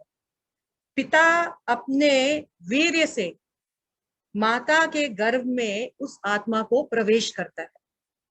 पिता के वीर्य से माता के गर्भ में कर्म के अनुसार जीव प्रवेश करता है। भगवान ये सिलेक्ट करते हैं कौन किसके गर्भ में उत्पन्न होगा। अपने कर्म के अनुसार, जो हमने कर्म किया है ना पिछले कर्मों के अनुसार, उसके अनुसार पिता के वीर्य से हम माता के जो गर्भ है वहां तक पहुंचते हैं। और उसके बाद पहली रात, जब फर्स्ट नाइट, जब माता के गर्भ में वो जो वीर्य आता है, तो वो जो वीर्य है वो शुक्राणु और रज मिलते हैं। मतलब पिता का जो वीर्य और माता का जो रज है वो मिलते हैं। और 5वीं रात में ये मिश्रण जो है एक बुलबुला जैसा हो जाता है। जैसे पानी का बुलबुला होता है ना, बच्चे आत्मा कैसे शरीर में प्रवेश करती है ये ज्ञान दिया। आत्मा एक बुलबुला जैसा 5वें दिन में बुलबुला जैसा होता है। 10वीं रात में वो बढ़कर बैर जैसा हो जाता है, बैर जैसा उसका साइज हो जाता है। और उसके बाद धीरे धीरे चैप्टर नंबर सेकंड पार्ट है, I mean third canto 31th chapter and second shloka में होगा भी। और उसके बाद धीरे धीरे वो जो बैर है वो मांस के टुकड़े में बन जाता है। मांस के टुकड़े में वो अंडे जैसा शेप में आ जाता है। बच्चे का देखिए ऐसे ही नहीं, 9 महीने में कितना चेंज आता है शरीर में। और उसके बाद 1 महीने के भीतर उसका सर बनता है। सबसे पहले क्या बनता है बच्चे का, गर्भ में सर बनता है। और 2 महीने के अंत में उस अंडे ओवल शेप में से सर तो बन गया, अभी क्या निकलते हैं, हाथ, पांव, अन्य अंग। और 3रे महीने में के अंत में उस हाथ पांव में नाखून आना स्टार्ट हो जाता है, उंगलियां बनना स्टार्ट हो जाते हैं, रोएं, हड्डियां, चमड़ी, ये सब प्रकट हो जाती है। और इसी तरह फिर धीरे धीरे 3रे महीने के एंड तक में वो लड़का है या लड़की, जनेंद्रिया, वो भी पता चल जाता है। 3rd मंथ, देखिए हम लोग बोलते हैं ना 3रे महीने में अबॉर्शन कराने में क्या बुराई है, अभी तो बच्चा बना ही नहीं है। क्या नहीं बना बच्चा, सब कुछ तो आ गया उसके अंदर। अबॉर्शन महापाप है, जीव हत्या है। लोग बोलते हैं नहीं अभी तो बच्चा उत्पन्न ही नहीं हुआ। अरे उत्पन्न नहीं हुआ तो लिंग कैसे पता चला। भागवतम में साइंस जो आपको आज बता रहा है, भागवतम पहले से बता रहा है कि कैसे क्या क्या होता है। उसके बाद 6 मास के अंत में शिशु का शरीर पूरी तरह बन जाता है, कंप्लीट, जैसे एक स्ट्रक्चर पूरा बन जाता है। पहले तो जैसे थोड़ा थोड़ा थोड़ा थोड़ा निकलता है। और यदि वह लड़का हुआ तो दाहिनी ओर चलता है, माता के गर्भ में बच्चा घूमना स्टार्ट करता है ना। अगर लड़का हुआ तो दाहिनी ओर घूमेगा, और कन्या हुई तो बाईं ओर घूमेगी, मूवमेंट। माता द्वारा ग्रहण किए भोजन तथा जल से पोषण प्राप्त करके वो जो भ्रूण है वो धीरे धीरे बढ़ता है। जो माँ खाती है उसी से उस बच्चे को पोषण होता है। और मल मूत्र से के घृणित स्थान में, जहां माँ का जो पेशाब का जो थैली होता है और जो मल का जो थैली होता है, बिल्कुल उसके बगल में उस बच्चे का मुंह होता है, मल मूत्र के द्वार के पास। ये नरक है। ये जो माँ के गर्भ में जो हम रहते हैं, ये एक प्रकार का नरक यातना है। हमने सबने नरक का भोग किया है। ये शरीर जो है नरक का भोग करके यहाँ आता है। और सभी प्रकार के कीटाणुओं के जन्म स्थल में रहता है। हमारे पेशाब में और पोटी में तो कीटाणु होते हैं ना, ये बच्चे के आसपास घूमते रहते हैं। कोमल शरीर होता है, कितना कोमल चमड़ी होता है, घूमते रहते हैं। उदर में भूखे कीड़ों द्वारा शरीर भर में बारंबार काटे जाने पर शिशु को अपनी, कहा जाता है कि उसकी माँ अगर टाइम से खाना पीना नहीं करती है तो ये कीड़ा तो खाना पीना ढूंढते हैं ना, तो कुछ नहीं मिलता तो ये उस बच्चे को ही काटने लगते हैं और बच्चा तड़पड़ाता है, बच्चे को बहुत कष्ट होता है भ्रूण के अंदर, मतलब उस बच्चा तो हुआ नहीं, अभी भ्रूण ही है। इस भया स्थिति के कारण वो बार बार बच्चा जो है अचेत हो जाता है, फिर उसको कॉन्सियसनेस आता है। तो डॉक्टर हमको बोलता है ना कि आप मूवमेंट चेक करते रहिए, मूवमेंट चेक करते रहिए। क्यों बोलता है? कि कहीं लंबे समय तक अचेत तो नहीं रह जाएगा ना आपका बच्चा। उसके बाद माता अगर कुछ कड़वा खाती है या कुछ तीता खाती है या बहुत नमकीन खाती है, बहुत खट्टा खाती है, तो शिशु के शरीर में निरंतर पीड़ा चलती रहती है, क्योंकि इसका स्किन तो बहुत कोमल था, तो वो जलता है और शिशु असहाय होता है, वो त्राही त्राही करता है, माँ के पेट में त्राही त्राही करता है, पर बच्चे को बचाने वाला कोई नहीं होता है। झिल्ली में लिपटा तथा बाहर से आंतों द्वारा ढका गिरा हुआ वो शिशु एक और पड़ा रहता है पेट में, उसका सिर उसके पेट की ओर मुड़ा हुआ रहता है, ऐसे ऐसे बैंड रहता है, हाफ जैसे ओवल शेप में नहीं रहता है, जैसे एकदम मुड़ा हुआ ऐसे रहता है। और उसकी कमर तथा गर्दन धनुष आकार में मुड़े रहते हैं, नहीं होता है ऐसे बो शेप में, और सर यहाँ और पांव यहाँ, और वो भी ऐसे बो शेप में। इस तरह शिशु पिंजरे के पक्षी के समान बिना हिले डुले रहता है। उस समय यदि शिशु भाग्यवान होता है तो उसके विगत 100 वर्षों के कष्ट उसको स्मरण हो आते हैं, उसको अपना पास्ट लाइफ, 100 वर्षों का पास्ट लाइफ उसको स्मरण होता है और वो दुख से आहें भरता है माँ के पेट में। भला ऐसी दशा में मन शांति कैसे संभव है? उसको अपना 100 जन्म याद आ रहा है, वो बच्चा गर्भ में कितना टेंशन में रहता होगा, मीन्स उसका मन स्थिति क्या होगा, आप सोचिए। इस प्रकार गर्भाधान के पश्चात 7वें महीने में उस बच्चे के अंदर पूर्ण चेतना विकसित होती है और वो शिशु जो माँ के गर्भ में जो हवाएं हैं उससे वो बच्चा जो है ऊपर नीचे घूमते रहता है, जगह ढूंढता है कहाँ से मैं बाहर आऊं। जो भ्रूण को प्रसव के कुछ सप्ताह पूर्व में दबाती रहती है, तो उस हवा से क्या होता है, वो बच्चा धीरे धीरे नीचे की ओर, अपने पेट से नीचे की ओर जगह लेते रहता है और वहीं से उसके पेट की गंदगी से उत्पन्न कीड़े के समान एक स्थान में नहीं रह सकता और वो गंदगी में पड़ा रहता है, जैसे जैसे नीचे आता है और ज्यादा गंदगी में रहता है वो बच्चा। इस भयावह अवस्था में वो जीव माँ के पेट में ही हाथ जोड़कर भगवान से याचना करता है, भगवान इस स्थिति से मुझे बचा लो, इस बार गलती हो गई, अब निकलूंगा तो खूब भजन करूंगा, एक बार इस स्थिति से मुझे बाहर निकाल लो। ये श्रीमद् भागवतम बता रहा है, कपिल देव अपनी माता को समझा रहे हैं कैसी स्थिति, कितना मुश्किल से हम लोग को ये मनुष्य जीवन मिलता है माता। और उसके बाद जीव कहता है मैं उन भगवान के चरण कमलों की शरण ग्रहण करता हूं और मैं कभी भी अब अपना जीवन को व्यर्थ नहीं करूंगा, मैं बाहर निकल के भजन में लग जाऊंगा। इस तरह से वो जीव बहुत तड़पता है, बहुत मुश्किल से, जब उसका माँ के शरीर में जब प्रसव पीड़ा आती है, जीव को बहुत तकलीफ होता है और जैसे तैसे बोलते हैं उसका आधा प्राण जो है बाहर निकल जाता है। जन्म के समय बच्चा अधमरा जैसा हो जाता है, मानो अब मरा तब मरा, और जो बाहर निकल जाता है तब लगता है जान में जान आया, और रोते रोते आता है क्योंकि बहुत कष्ट भोग के आया है। रोते रोते रोते रोते वो निकलता है और फिर हम उसको माया के जाल में, कोई चाची, कोई नानी, कोई दादी, कोई भाभी, कोई बुआ, सब उस बच्चे को माया के जाल में, अविद्या में उसको सुला लेते हैं अपनी गोद में। तो आचार्य कहते हैं जीव जागो गोरा चांद बोले, निद्रा दो माया पिशाचेर तूले, भजिया बलिया ऐसे संसारा भिकारे, भजिया बोलिया ऐसे संसारा भिकारे, भूलिया रहीना तुम्हें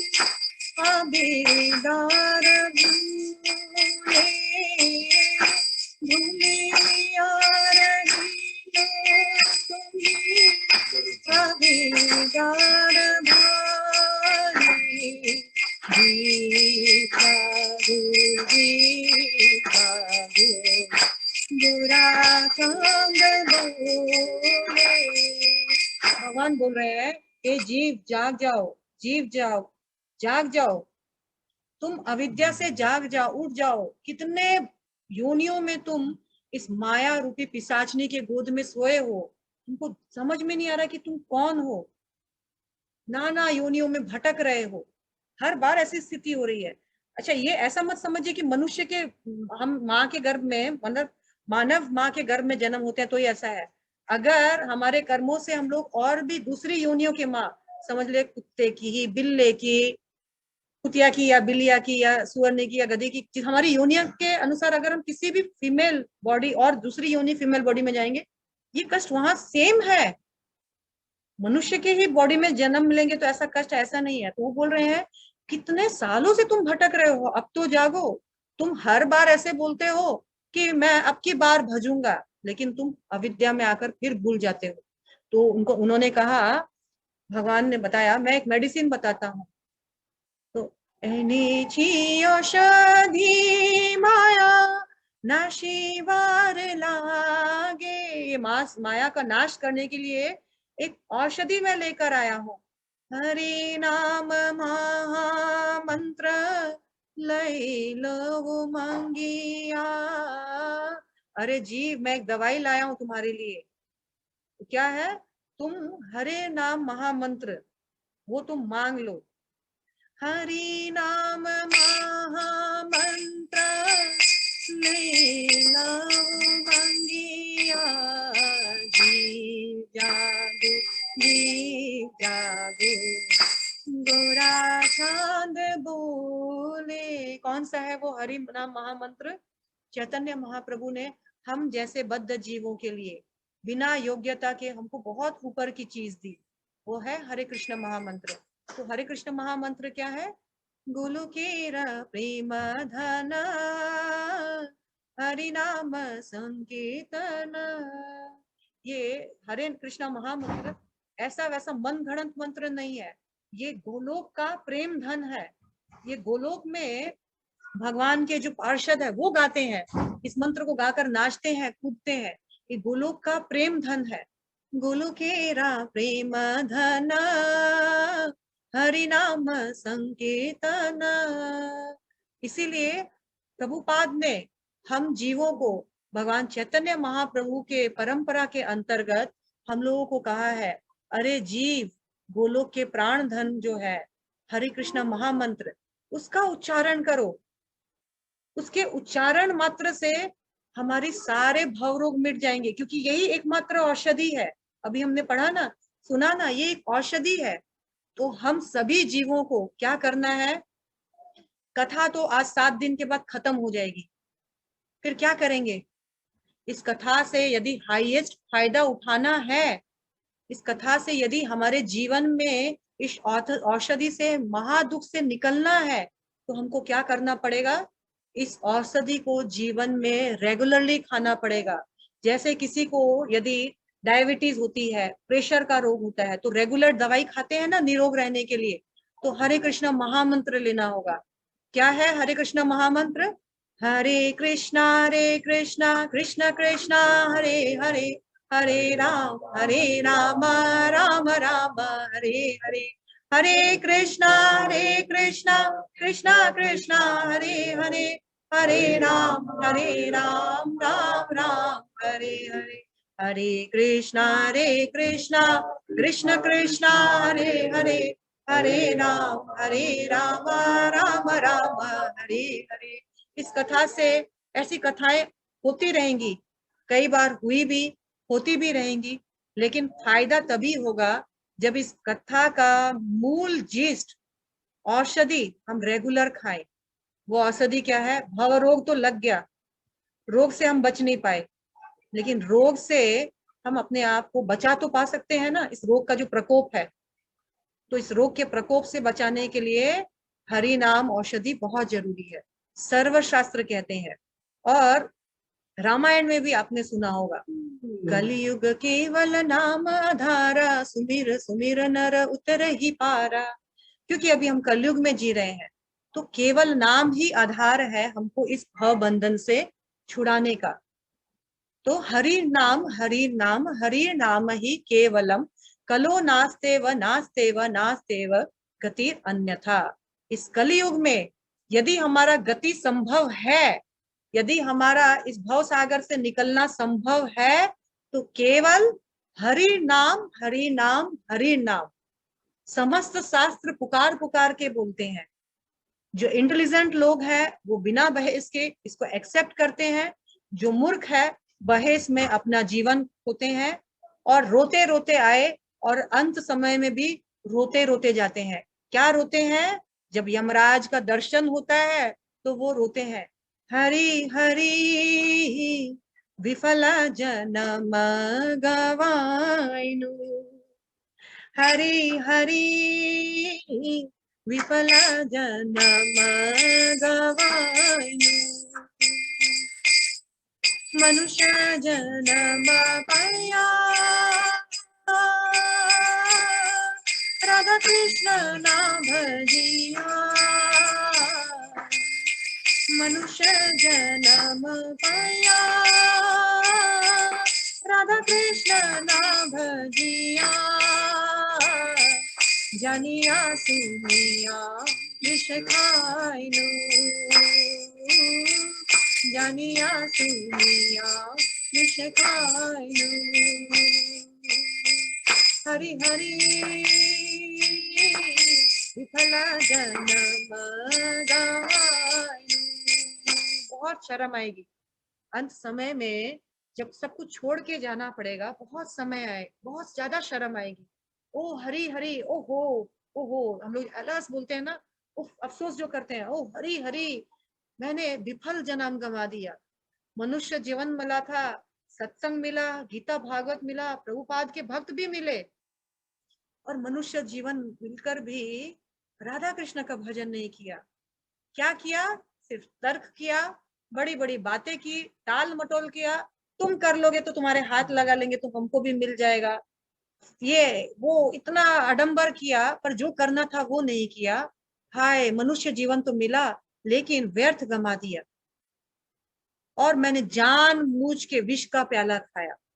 विष का प्याला खाया मतलब जानबूझ के अपने जीवन को, मैं भगवान के धाम को जा सकता था लेकिन मैंने आत्महत्या कर ली। आत्महत्या मतलब अपनी आत्मा का उन्नति नहीं किया मैंने। मेरी आत्मा का मैं कल्याण कर सकता था, लेकिन हाय हाय मेरी मति मारी गई थी। मैं भोग में, मौज मस्ती में आत्मा का कल्याण करना भूल गया और विष पी करके अपने आत्मा का उद्धार करने की जगह मैंने पतन कर दिया। हम सब के जीवन में ऐसा एक क्षण आएगा जब हमको ये संसार छोड़ के जाना है, तो हमारे जीवन में ऐसा मोमेंट नहीं आए कि अफसोस के साथ हम इस जीवन को छोड़े। ठीक है, मनुष्य शरीर में शरीर का पालन पोषण, जिम्मेदारियों को लेना बहुत जरूरी है, वो भी भगवान चाहते हैं। अगर भगवान ऐसा नहीं चाहते तो अर्जुन को भगवान युद्ध करने के लिए बोलते। अर्जुन तो बोल रहा था ना, मैं सब छोड़ छाड़ के जाऊंगा जंगल, भीख मांगूंगा। भगवान ने कहा नहीं, तुम्हारा जो ड्यूटी है उस कर्तव्य का पालन तुमको करना है। तुम क्षत्रिय हो, क्षत्रिय का धर्म है युद्ध करना, तुम जंगल नहीं जा सकते हो। डू योर ड्यूटी, क्योंकि तुम्हारा शरीर का एक धर्म है, पर अपनी आत्मा का धर्म का तुमको सोचना होगा। आत्मा का धर्म क्या है? भगवान ने बोला सर्वधर्म परित्याजे मामेकम शरणम व्रजम अहम त्वं सर्व पापेभ्यो मोक्षयिष्यामि मा शुचा। मैं तुम्हारे सभी प्रकार के पापों को, तुम डरो मत कि भगवान मेरी क्वालिटी है कि नहीं है, भगवान मैं आपको भजने लायक हूं कि नहीं है, क्या पता मुझे आपका भजन करने में सफलता मिलेगी कि नहीं। भगवान बोलते हैं मत डरो, मैं तुम्हारे सारे पापों को लेने के लिए तैयार हूं, तुम मेरी शरण में तो आओ। तुम एक कदम आओगे, मैं अनेक कदम बढ़ाऊंगा। तुम शरण में ही नहीं आओगे तो मैं तुमको पापों से मुक्त कैसे करूंगा। तो इसीलिए मनुष्य जीवन में क्या करने आए हैं, भगवान से समझना, भक्तों से सुनना बहुत जरूरी है। आज हमने देखा कि एक पुत्र ने अपनी माता का उद्धार किया। तो भक्ति जीवन में हमको सही शिक्षा देने वाला बहुत कम मिलते हैं, लेकिन हम बहुत भाग्यशाली हैं कि श्रील प्रभुपाद हमको मिल गए। श्रील प्रभुपाद एक शुद्ध भक्त है। शुद्ध भक्त की कृपा जब होती है, कल हमने सुना था ना जब शुद्ध भक्त की कृपा होती है तो ही भगवान को समझ सकते हैं, तो ही भगवान को प्राप्त कर सकते हैं। तो आपसे विनती है कि इस कथा से तभी लाभ मिलेगा जब आप इस कथा के बाद भी इस कथा से एक लेसन लेके जाएं कि इस जीवन में जब तक अंतिम सांस चलेगी हरि नाम जरूर लेंगे, तभी हमारे इस कथा का करने का, सुनने का और इस तपस्या का आपको प्रॉपर लाभ मिलेगा। जय श्रील प्रभुपाद की जय। इस तरह से हमने तृतीय स्कंद जो है समाप्त किया। कल चतुर्थ और पंचम को हम लोग करेंगे क्योंकि अभी समय नहीं है हमारे पास, तो हमको थोड़ा सा फास्ट करना होगा। आपका किसी का कोई प्रश्न है तो आप लोग अनम्यूट हो सकते हैं और मैं प्रश्नों का उत्तर देने का प्रयास कर सकती हूँ। हाँ, मैं अनम्यूट कर देती हूँ माता जी। हरे कृष्ण। जय श्री श्री ग्रंथराज भागवतम की जय, श्रील प्रभुपाद की जय, गुरुदेव की जय, समस्त भक्त वृंद की जय।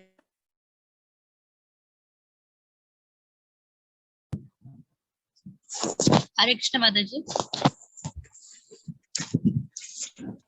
हरे कृष्णा। आप सबको माता जी। म्यूट कर दिए हरे माता जी। कृष्णा माता जी। माता हरे जी, कृष्णा माता जी। जो जैन जी का बताए थे ना, अरे नहीं सुना नहीं। आप खुद म्यूट है माता जी, आप खुद म्यूट है। हरे कृष्णा। हाँ जी, हरे कृष्णा माता जी। हरे कृष्ण। जय विजय का बताए थे ना, हरे हरे कृष्णा कृष्ण माता जी। बोलिए। विजय का बताए थे ना। हाँ माता जी, बाकी लोग म्यूट होइए जिसको प्रश्न करना है। हरे कृष्ण बेटा, बाकी लोग म्यूट होइए ताकि अनम्यूट होइए, सॉरी म्यूट रहिए ताकि जो प्रश्न है हम सुन सके। और आप लोगों का भी, हमारे यहाँ जो लाइव ऑडियंस है, प्रश्न है कोई? हाँ जी, हरे कृष्ण माता जी। हरे वो कृष्ण बोलिए। कुश हमने सुना था, कुश वो सीता जी जब धरती में समाई थी तब लक्ष्मण जी ने उनके केस पकड़ के टाने थे, तो वो कुशा के रूप में आई थी हमारे पास। और अभी आपने बताया कि ये बरा भगवान के शरीर से जो लोम गिरे थे उनसे ये कुश बनी थी। जी, तो ये हाँ। समयांतर का भेद है माता जी, दोनों टाइम पे ऐसा हुआ था क्या? सीता जी के जो केस से निकला था तो वो भी सही है, परंतु हम ये जो कुशाग्रास की जो बात कर रहे हैं ना माता जी, ये तो सृष्टि के प्रारंभ, जैसे सृष्टि प्रारंभ हुई थी, अभी तो कुछ स्टार्ट ही नहीं हुआ था, तब से ही ऐसा है। तो ये कुशाग्रास बहुत ऑस्पिशियस है। और सीता जी कौन है? भगवान की एनर्जी है, भगवान की अर्धांगिनी है। तो वो भगवान के अगर केश, उनके जो केश है वो यदि भगवान के वो जो ग्रास है कुशाग्रास उस रूप में परिणित होते तो कोई बड़ी बात नहीं है। तो भगवान की एनर्जी है, समझ गए आप? कोई बड़ी बात नहीं है कि सीता जी के केस भी जो है कुशाग्र बने, कोई बड़ी बात नहीं है, क्योंकि सृष्टि के प्रारंभ से भगवान ने बनाया है। भगवान के ये जो लोम हेयर्स है ना, उनके हमारी जो बॉडी में हेयर्स होते हैं ना, लोम छिद्र, तो भगवान के लोम से बने और सीता जी के केसों से बने, उसमें कोई फर्क नहीं पड़ता। सीता जी जो है वो भगवान की एनर्जी है। पर सृष्टि के प्रारंभ में ही ये केश जो भगवान के जो रोम के जो बाल है उससे कुशाग्र बन गए थे और सीता जी ने उनको अपने सिरोधान में भी उनको स्थान दिया। कोई बड़ी बात नहीं। जी, सीता जी भी तो जमीन से ही निकली थी ना, सीता जी का जन्म तो जननी तो मतलब जमीन से ही हुई ना। मैंने वही बोला कि वो कुशाग्रास अगर उनके सर से भी उत्पन्न हुए हैं तो कोई बड़ी बात नहीं है, क्योंकि वो अपने जो स्वामी है उनके ही अंश का एक अंश है ना, स्वामी से अलग नहीं है। अगर भगवान के रोम छिद्र से अगर कुशाग्रास उत्पन्न हो सकता है तो सीता जी के हेयर से उत्पन्न हुआ तो क्या बड़ा बात है। और ये माता जी हम ये भागवत और मैंने ये आपको जो भी बताया ये श्रीमद् भागवतम की तृतीय स्कंद के अनुसार बताया। तृतीय स्कंद में वराह जब सुकर रूप आया तो भगवान के कौन कौन से पार्ट से क्या क्या निकला, काफी लंबा वर्णन है। मैंने कुशाग्रस का इसलिए दिया क्योंकि आप लोग कुशाग्रस के बारे में जानते हैं और ग्रहण में इसको इस्तेमाल करते हैं। ये माता जी गीता प्रेस की किताब भी पढ़ सकते हैं ना इसमें? जी माता जी, क्या पूछा आपने? गीता प्रेस की जो भागवत है वो पढ़ सकते हैं ना, गीता प्रेस की भागवत जो है। हाँ, आपको फिर उसमें श्लोका सेम मिलेगा लेकिन आपको तात्पर्य सेम नहीं मिलेगा। हाँ, तात्पर्य कुछ अलग है आपका इसमें से उसमें। ये प्रभुपाद की जो भागवत है इसकी विशेषता क्या है मैं आपको बताती हूँ। अभी आप लोगों को दिखेगा नहीं, इसमें दिख रहा होगा थोड़ा बहुत तो शायद।